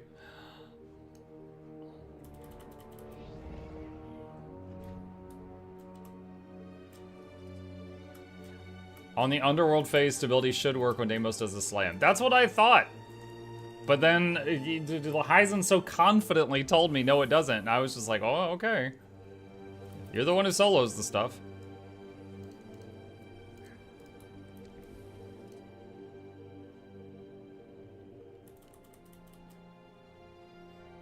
I like how when I harvest a plant underwater, my guy plays the flute underwater somehow that summons the tentacle. Because that makes sense. Let's see. Let's see if people still do this after Octovine. Never seen you do Dragon's End, man. You hate that meta. Cow Cane. Okay, are we gonna do this? All right. First of all, that meta has DMCA'd my Twitch channel 3 times and gotten my VODs taken down. So for a content creator perspective, like for business reasons, that zone can kiss my hiney. All right? Additionally, when it came out, I had to run that map 16 times before I successfully got a single run of it. I know it has been nerfed a lot since then. It left a bad taste in my mouth. I have a lot of bad memories there. So I don't find the zone fun. So it's not fun, and it costs me money. Yeah, I'm not going to do that. So yes, you are correct that I hate it. How the heck did that happen? Okay, here's... Hold on. This is a story all about how. All right, hang on a sec. All right. Here's the chain of events. I did Dragon's End. Twitch channel got hit with claim, not strike, so I'm okay. For the music in Dragon's End. I contacted ANET because this never happened anywhere else in game or my videos, and told them what happened. They said that's not supposed to happen. We're on it. I waited a long time before trying Dragon's End again.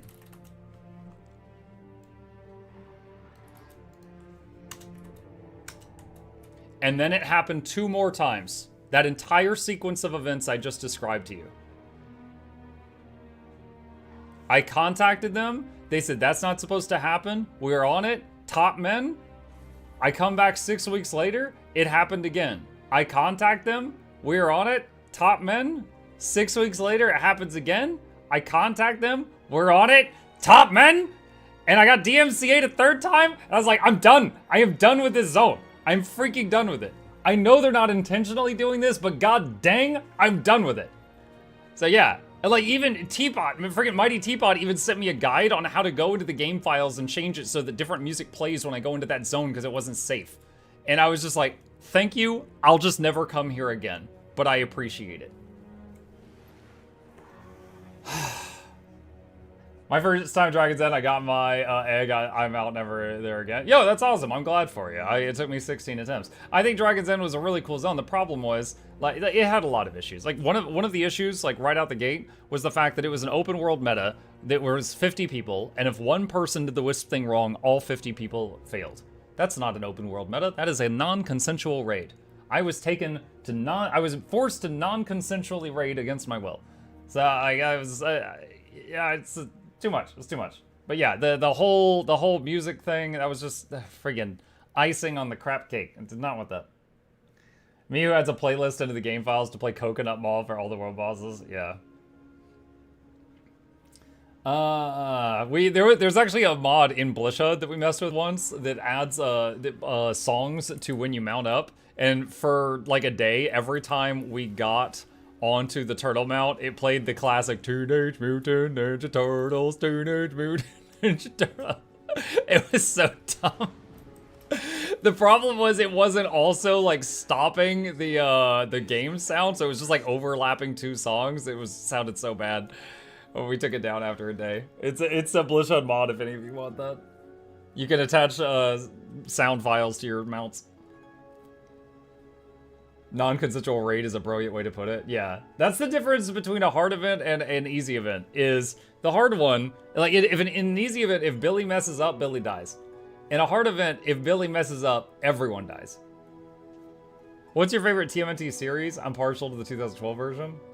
I don't know. I grew up watching the original ones. Like the original animated series. So I have like a bunch of the toys from that. And dude, friggin' the Technodrome playset, the Krang, the sewer set, like, yo, I was all in on two things: Teenage Mutant Ninja Turtles and Transformers. Autobots and Decepticons. Those were, oh my god, like, yeah, that was just like, this is my personality for the first 10 years. The original NES TMNT. I didn't have Nintendo, but I have played that game like at other people's houses. How did the Brotato fiasco end? I played Brotato one day and got 6 copyright claims, and I was like, all right, I'm done with that. I'm not gonna keep supporting a game that's attacking me every day. Now, to be fair, like, to be very crystal clear here, it's absolutely legal for the people who make the music for these things to go after anyone who streams it. It's just not common these days, because most companies recognize if they let streamers show off their product, they usually get more purchases. So it's just kind of odd these days, but it's still legal. But yeah, I played Brotato for one stream and tried it out, and I got 6 copyright hits.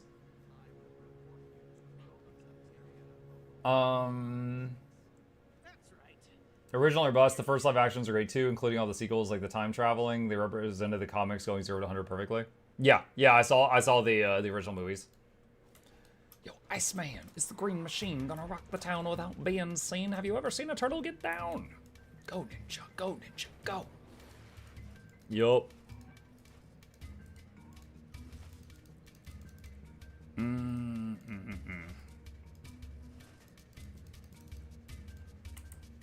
Alright, so, I either arrived here too late or they killed it while we were talking.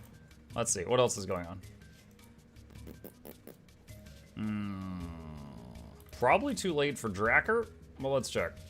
It's something.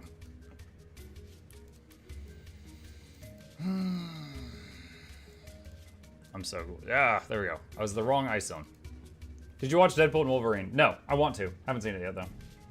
I don't think I want to take my 12-year-old to go see that. My wife might go just to make me happy. I went to see the Barbie movie with her, which actually ended up being hilarious. So no regrets on that one. But I definitely originally went as a favor.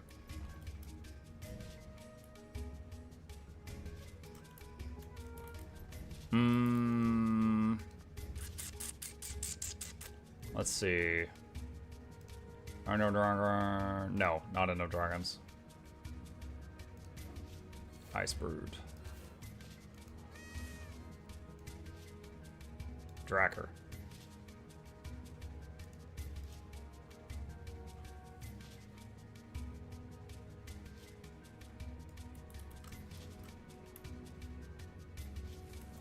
Mike, can you say the non-consensual part at a slower speed for YouTube just in case? When I said non-consensual raiding? Huh?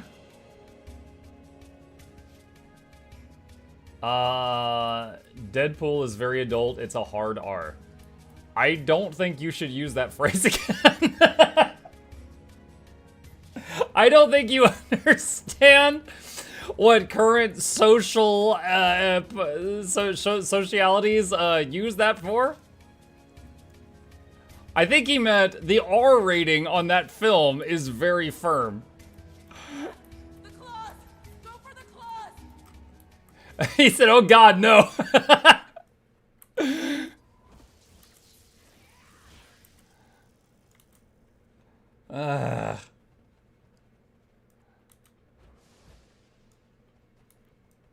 Okay, open that Raven Gate and hunt down the source of the spirit. Linus Tech Tips. Now get in there and find the source. Linus Tech Tips, they were talking about that. He's like, oh man, we used to say the hard R all the time as kids, didn't you? And they're like, no. And they're like, do you know what you're saying? And it's, dude, he thought they were talking about the word for being clinically stupid, Chet.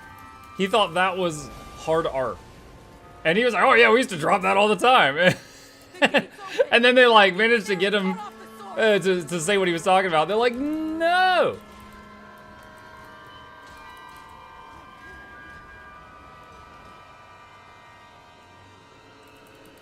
What you said weren't any better how firm they are. I said it's a firm rating.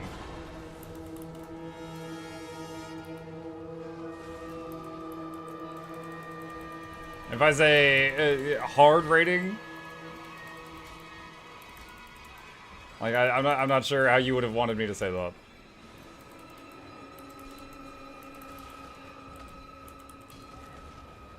What? He pulled that out of my X5. Rude. Hey, we res. Bong.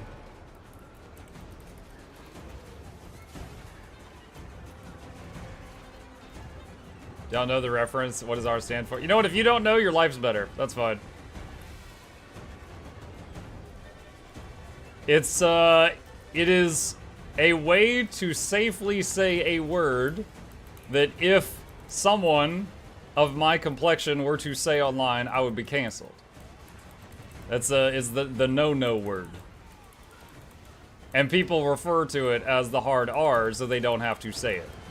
And someone said hard R because they were referring to the Deadpool movie has an R rating that is very deserved. And I was like, I don't think you should call it that.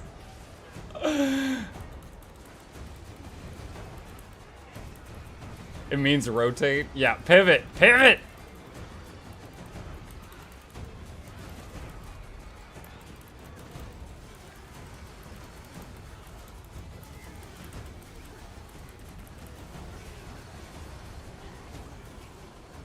This dragon in so much pain as I'm just ripping apart his left pinky. Spirits, look out! The claws! Go for the claws!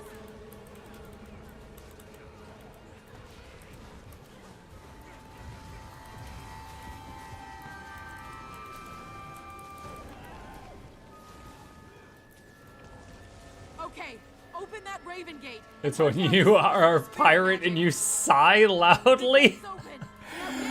Arr. Yeah, that's it. That's it. That's what we're talking about. Definitely tell your friends.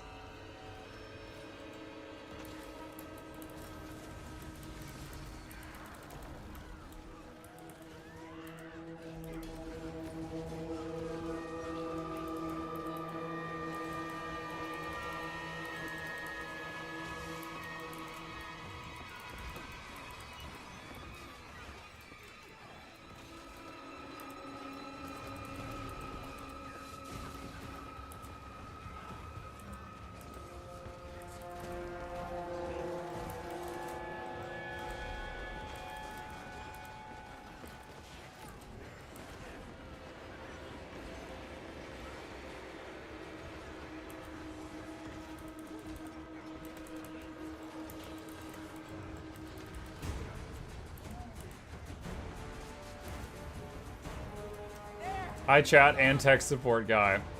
Hi, not. This is it! Everyone, attack!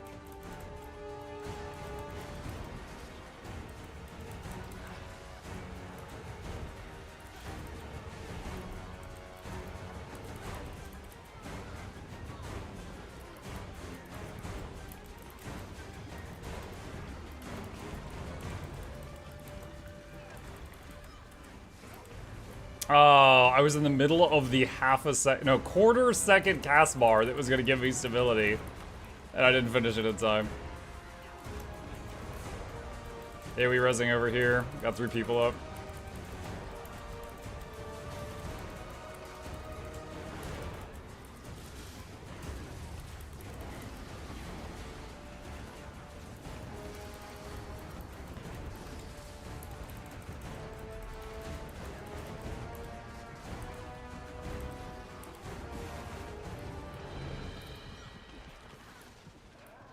Okay.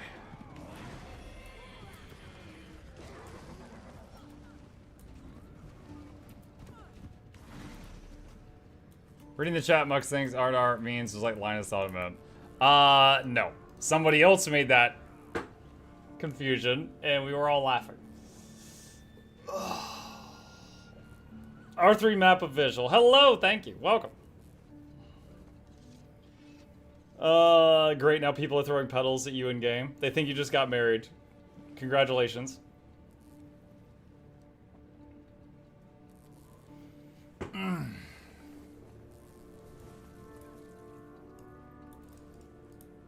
Four wins prize bag. Ooh. Wonderful. On that note, is the video ready to go? One sec. Alright, checking the video.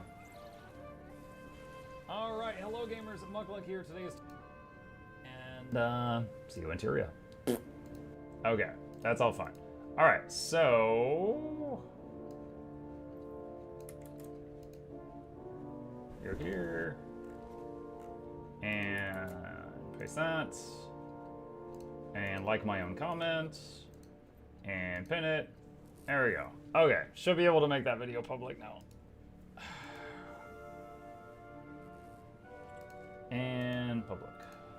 There we go. Easy. Mark, have you checked Rose's new video? I skimmed it on my own time. I haven't done a react to it yet. I'm waiting a bit.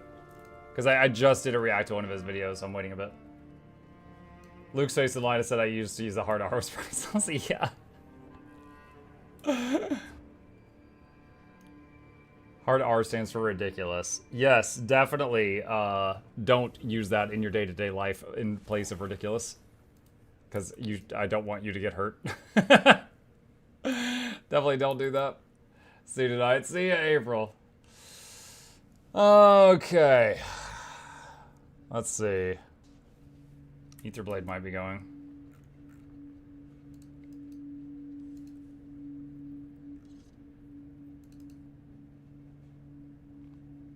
I had a conversation with my roommate earlier about the Age of the Guild Wars 2-player character, discussing how Char would have to be pretty old due to being so established in the military, especially being a Centurion, so we gave them 36 years old to be generous.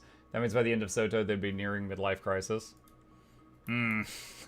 So, you heard him, chat. If you were 36, and then you had a big event, you're at your midlife crisis. Rest in peace, us. Luckily, in Portugal, we don't have the concept of the hard R. It's not bad. It's not a bad thing. You know some random thing from another part of the world that I've recently enjoyed? So, talking with Noxxi. Okay. You know the whole thing about, like, in the United States, I don't know if it's everywhere, but in the United States, like, if you call someone by the wrong thing, like, you say he, they go by she. If you say she, they go by he, or they, or z, them, or just you use the wrong word. Use the wrong word, they get upset. And in Hungary, in the Hungarian language, they don't have he and she. Everything is just them. So there is literally never, like, misgendering in Hungarian. And I was like, dang, that sounds really nice right now. That sounds wonderful. You don't have to worry about that at all. So I found out about that. I was like, shoot, man. I like that. Like, just with current world, I like that.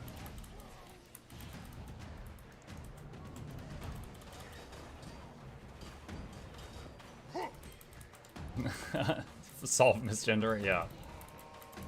And don't get me wrong, Noxxi tells me they hate a lot of people. but they're not misgendering. They're not doing that.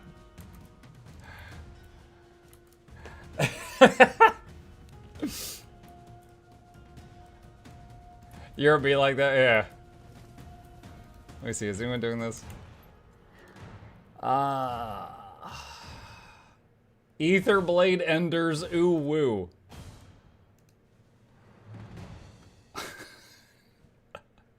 What is this map I'm joining?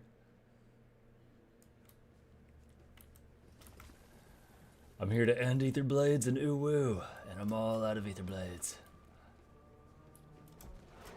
Did you just assume my stool's gender? Yo, you laugh at that, but even inanimate objects in Spanish are labeled as either male or female.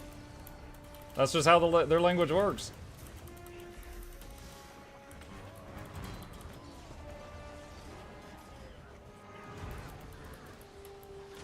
Leche. That's French.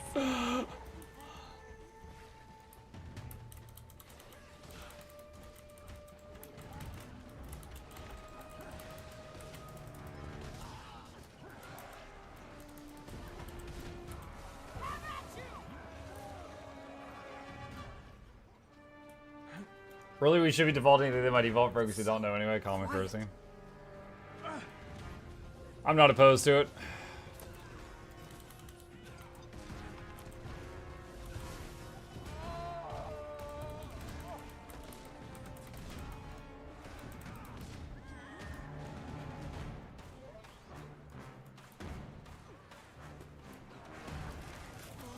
What's the mech's gender? Justice. I'll return later to check on the rest. But for now, we must make. I was busy with work and kept buying fractal keys even though I wasn't doing dailies and Rex. Is buying the boxes at TP to get rid of these keys profitable? I seem to have stumbled across some sort Fast of farming might be able to tell you. Let me get you a link. exactly. Hang on. Analyzing. Object identified as This website has a lot of that type of information. It might have what you need. feature. Oh dear. Didn't mean to. I want to start deforming English and saying ye instead of you.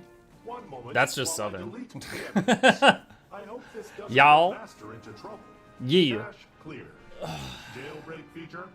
What jailbreak feature? Application not found. Nothing to see here. I'll take this and meet you up ahead.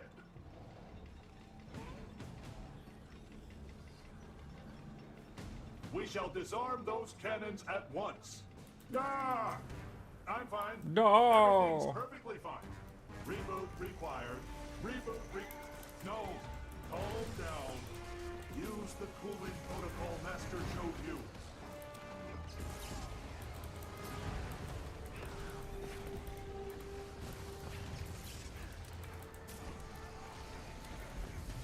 I've been playing around Untamed and understand how passionate you are with this spec. It can do a lot.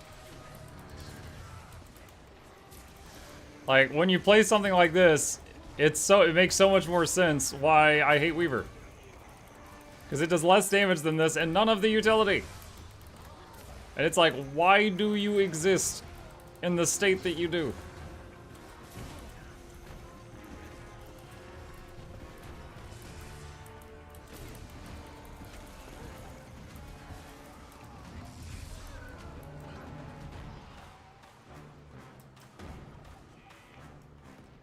Hey, y'all is actually a very convenient word. Yep, you apostrophe all. Let's have some fun.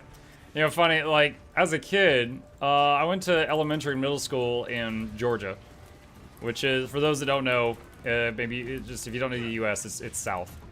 And then we moved to Utah, which is way out in the Midwest. And I went to high school in Utah, and straight up, there were kids that went to that school that had farms. Like, they came to school, they looked like cowboys. Like the hat, everything.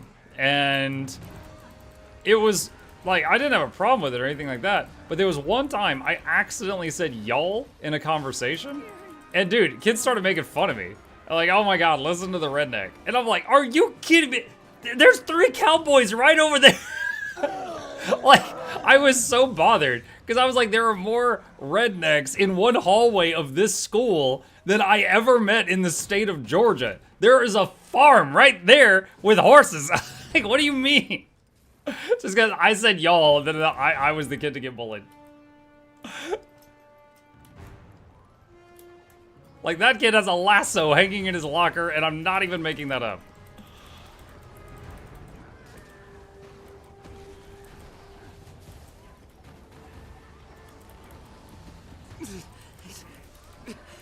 That seemed to really yeet your horns. You're talking about Southern slang. Something my grandma used to do, may she rest in peace, was she would say down yonder a lot. Like any time we'd be like, oh hey, where's such and such? Oh, down yonder. And she said it so much that as a child, I thought down yonder was a location.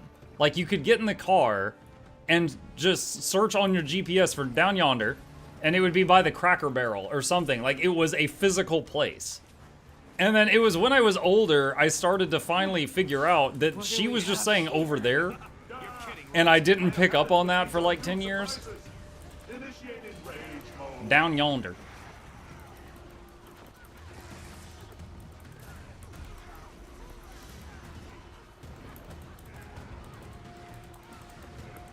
Down yonder's the place you find elbow grease, I guess.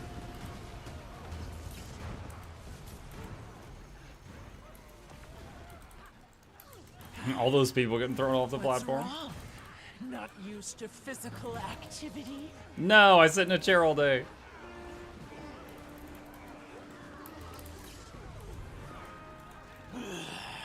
Snobby bot. Bet you're not even programmed for labor. You bastard.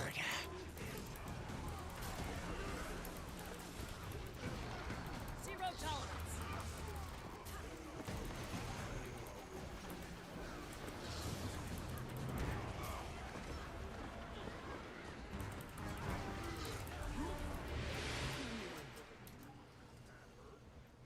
There's no way Grandma didn't think you were special needs, which probably said that dozens of times. It's just like disappointing. Yo, no, Grandma was Southern.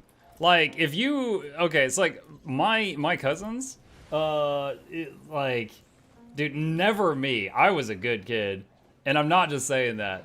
Like, okay, there's all this generational stuff, right? Like when my dad went to school, there was a paddle in the principal's office. If you misbehaved in elementary school when my dad was a kid, they were allowed to spank you with a paddle. That was legal and fine at that time. Grandma was before that, you guys. All right? She was before that. Okay? You need to understand things were different there. So, like, you know how, like, if someone else's kid is misbehaving in current day and age, you might feel weird about, like, trying to parent the other child because their parent's right there and they might get mad at you for stepping on their toes? You know? Not back then. Like, if my cousins were, like, me and my cousins were over at Grandma's house and one of them was misbehaving, she would just, like, you, go get me a hickory. And she meant a hickory stick, which was, like, this big grass whip thing that grew out in the backyard. And she'd be like, go get me a hickory, I'm gonna beat you with it. If you bring me back a small one, I will pick one, and I will get the largest one I can find. And, dude, and, you know, my aunts and uncles, my cousin's parents, which were Grandma's kids, they let her. They let her. She'd be like, yo, go out back, get me a hickory. And they're like, no, Grandma, please, no, no. And I'm just sitting there pretending like I'm part of the furniture. Like, she was like, oh, hey, your kid's acting up. Let me beat it for you. And no, in current day and age, Mukluk Douglas Bartholomew Reginald Esquire the Fourth Enterprises Incorporated is not saying that they endorse that. I'm just sharing a story. My dad had the belt, and not just any belt. If you got the wrong one, you got double punished. The wrong... I'm just imagining he wanted you to bring a belt that had, like, a big WWE SmackDown buckle on it. That's, like, the right belt. Have you ever hit someone with that thingamabob? I have no idea what that means. Have I ever hit someone? I've been in fights in middle school. It's been a long time. Is that legal now in your state? Is it legal for Grandma to hit someone with a hickory? I have no idea. I haven't looked up the laws on that. But Grandma is resting in peace. No one has to fear her anymore. Drat, the entrance appears to be sealed via keycard access. I'm sorry, what? Swiped it from their officer. Seemed useful. Wants to. The bureaucrats I work with have half the sense. Equip weapons that look like sticks, then go kill raid bosses by beating them with the switch. Get your character looking as much like a grandma as possible.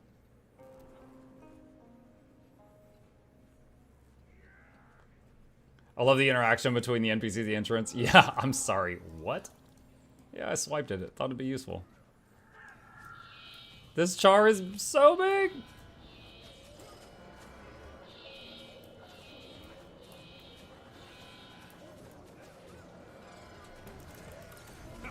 You're kidding, right? What's going on in here? Just where are you taking our things? What's it to ya? Figured you wouldn't mind sharing. A little hospitality. More than a little. You crooks have been at it all day. No. You must like pain. You snitches take yourselves too seriously. Should consider yanking those sticks out of your butts. We were just talking about sticks. Gyros. We'll get nowhere with those shielding him. Aim for them first. I've been meaning to do some target practice.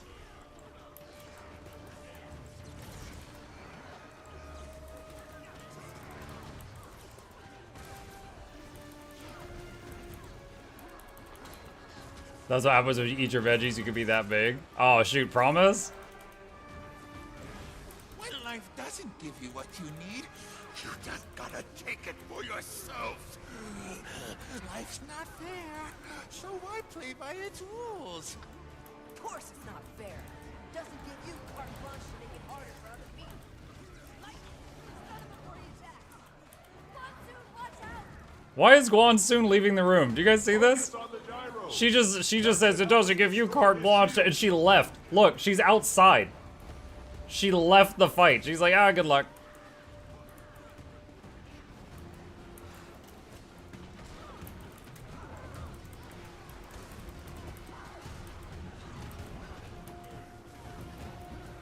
Leave me be!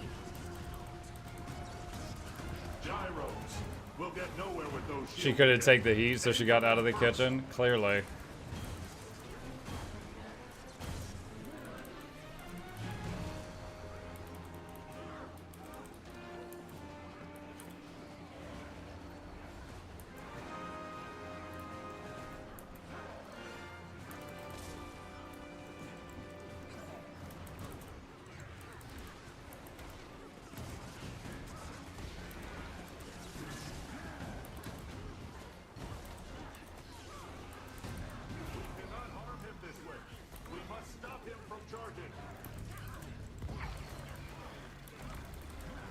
She's just supervising. Bone Skinner's made of several switches. That explains why he hits so hard. He's just hitting you with the power of Southern Grandma discipline. Multiplied.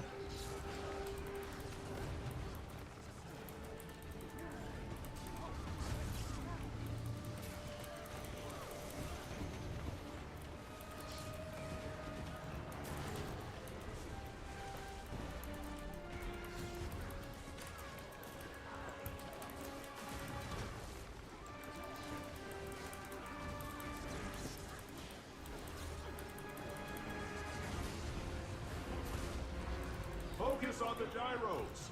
That should help us destroy his shield.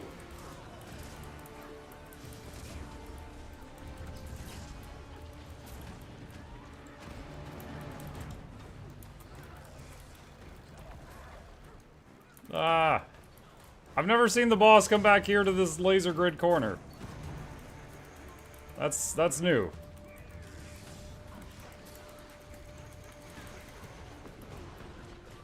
Dang it. He's Jade Bot. It's no use. We cannot hurt him unless we break that charge. Bro! Are you serious? I can't even see what's hitting me. This is lame. I think because of, because he was like in the corner, it's like some of his attacks, because they couldn't go where the walls were, that they were like more concentrated in this area, and there was like more stuff blowing up there. Rip. And I've got the health of 2.5 Weavers. They would not have made it. Failed the DPS check to skip that part? I didn't even know about that part. That's like doing Gorseval for the 8th time and finding out there's a gliding phase. What?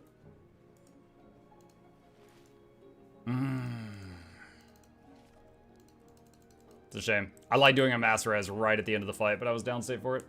Weaver is a unit of measurement now. Yep. For example, a Reaper is equivalent to 2 Weavers, but a Reaper and Shroud is equivalent to 3 Weavers. It's pretty simple stuff. The Weaver shaming never ends. Oh, stop being shameful. The shame ends when you stop shaming your family.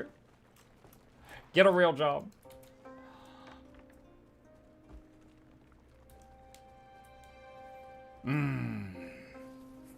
Gorseval glide. Yeah, Gorseval himself glides.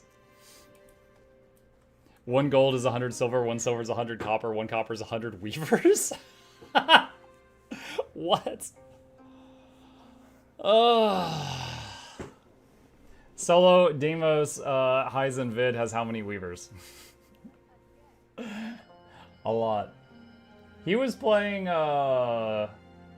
I remember he was a Necro. I don't remember what he was on that. He was either Scourge or Reaper in that video. One of the two.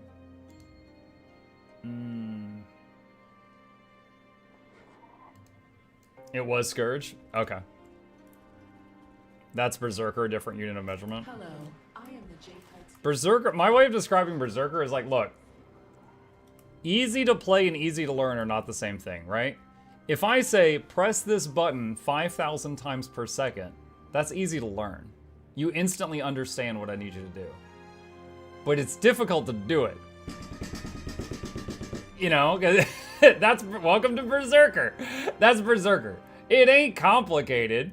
It's just like, beat the ever-living hell out of this key right here. I'll come back when your wrist is falling off. Did you attend June's last gala? And Firebrand is somehow the opposite. Firebrand is like, instead of 1 button you hit 1,000,000 times, you just got 30 buttons and you gotta hit them all. And each one gives your group 1/4 of a second of quickness. And you're just like, ah! Trust me, it's not any easier for You do it so hard your camera moves? Yeah. Well, the camera's mounted to the desk. I shook the whole desk. Safety? Cities just aren't as safe. Sooner or later, she'll learn the day. Weaver is metric. Berserkers are Imperial units. But maybe it's better she learned. Okay. Alright. Mug, I think you should share the ad I had before we started my ad blocker, the screen cap, so we all talked about the movie. I mean, it's just a picture of Deadpool. Yeah. Jackal said she was watching my stream and it froze or something, and all she was left was Deadpool holding Tim Hortons. Ad, you say? Ad, I do say. That's not what I said. That's what you said. That's what I got out of it. It's not so bad. It's not like Guardian skills don't fit in this screen. Oh, wait. This one's close. This one almost goes off the top of the screen. But yeah, the Guardian and Spectre Scepter, I couldn't even see the name of the top ability, and I couldn't see the bottom ability either. They just went off the top of the bottom. Ad. Look out your live. Oh my gosh. All right. I don't think it's stream safe, but we're near the end, so I'll do this just to wrap things up. All right. Excellent energy, Jack. Good to have you back. With that, chat, I need to wrap it up for the day. Thank you guys so much for being here this morning, hanging out with me. A few plugs on the way out. If you happen to be new to my channel, my name is Mukluk. I stream every single evening and also every weekday morning. I'll be back in about 5 hours for the evening stream. Gonna do more Guild Wars 2. Make sure we've got everything we need together for the legendary giveaways that I want to do on the 20th of August, which is when Janthir comes out. I'll be streaming that whole day doing lots of giveaways. Please hit the follow button here on Twitch or like and subscribe if you're watching me on YouTube if you're new here. Additionally, these are links to my 2 YouTube channels. If you're not already subbed to those, you should check those out. And lastly, shout out to the patrons. They keep this channel alive. Could not do it without them. And if you're interested in being a supporter, there is a link to that in the chat. With that, I am going to look for someone on the Guild Wars 2 side too. Oh my god, I fully didn't expect her to be there. I just opened Loranity's stream. How long has she been live? 18 minutes. 18 minutes! For her, that's like 5 days early. Amazing. I'm going to reward her for good behavior. I'm gonna raid Laura. I'll see you guys on the other side possibly. And, oh wow, I just did something really stupid. I'm glad she didn't see that. I typed the command to raid Laura in Laura's chat. If I had been a moderator of her chat, I would have just told Twitch to have her raid herself. Luckily, I have no power there. All right, I did it right this time. There we go. See you guys in about 5 hours. I'll be back with the good stuff. Take care.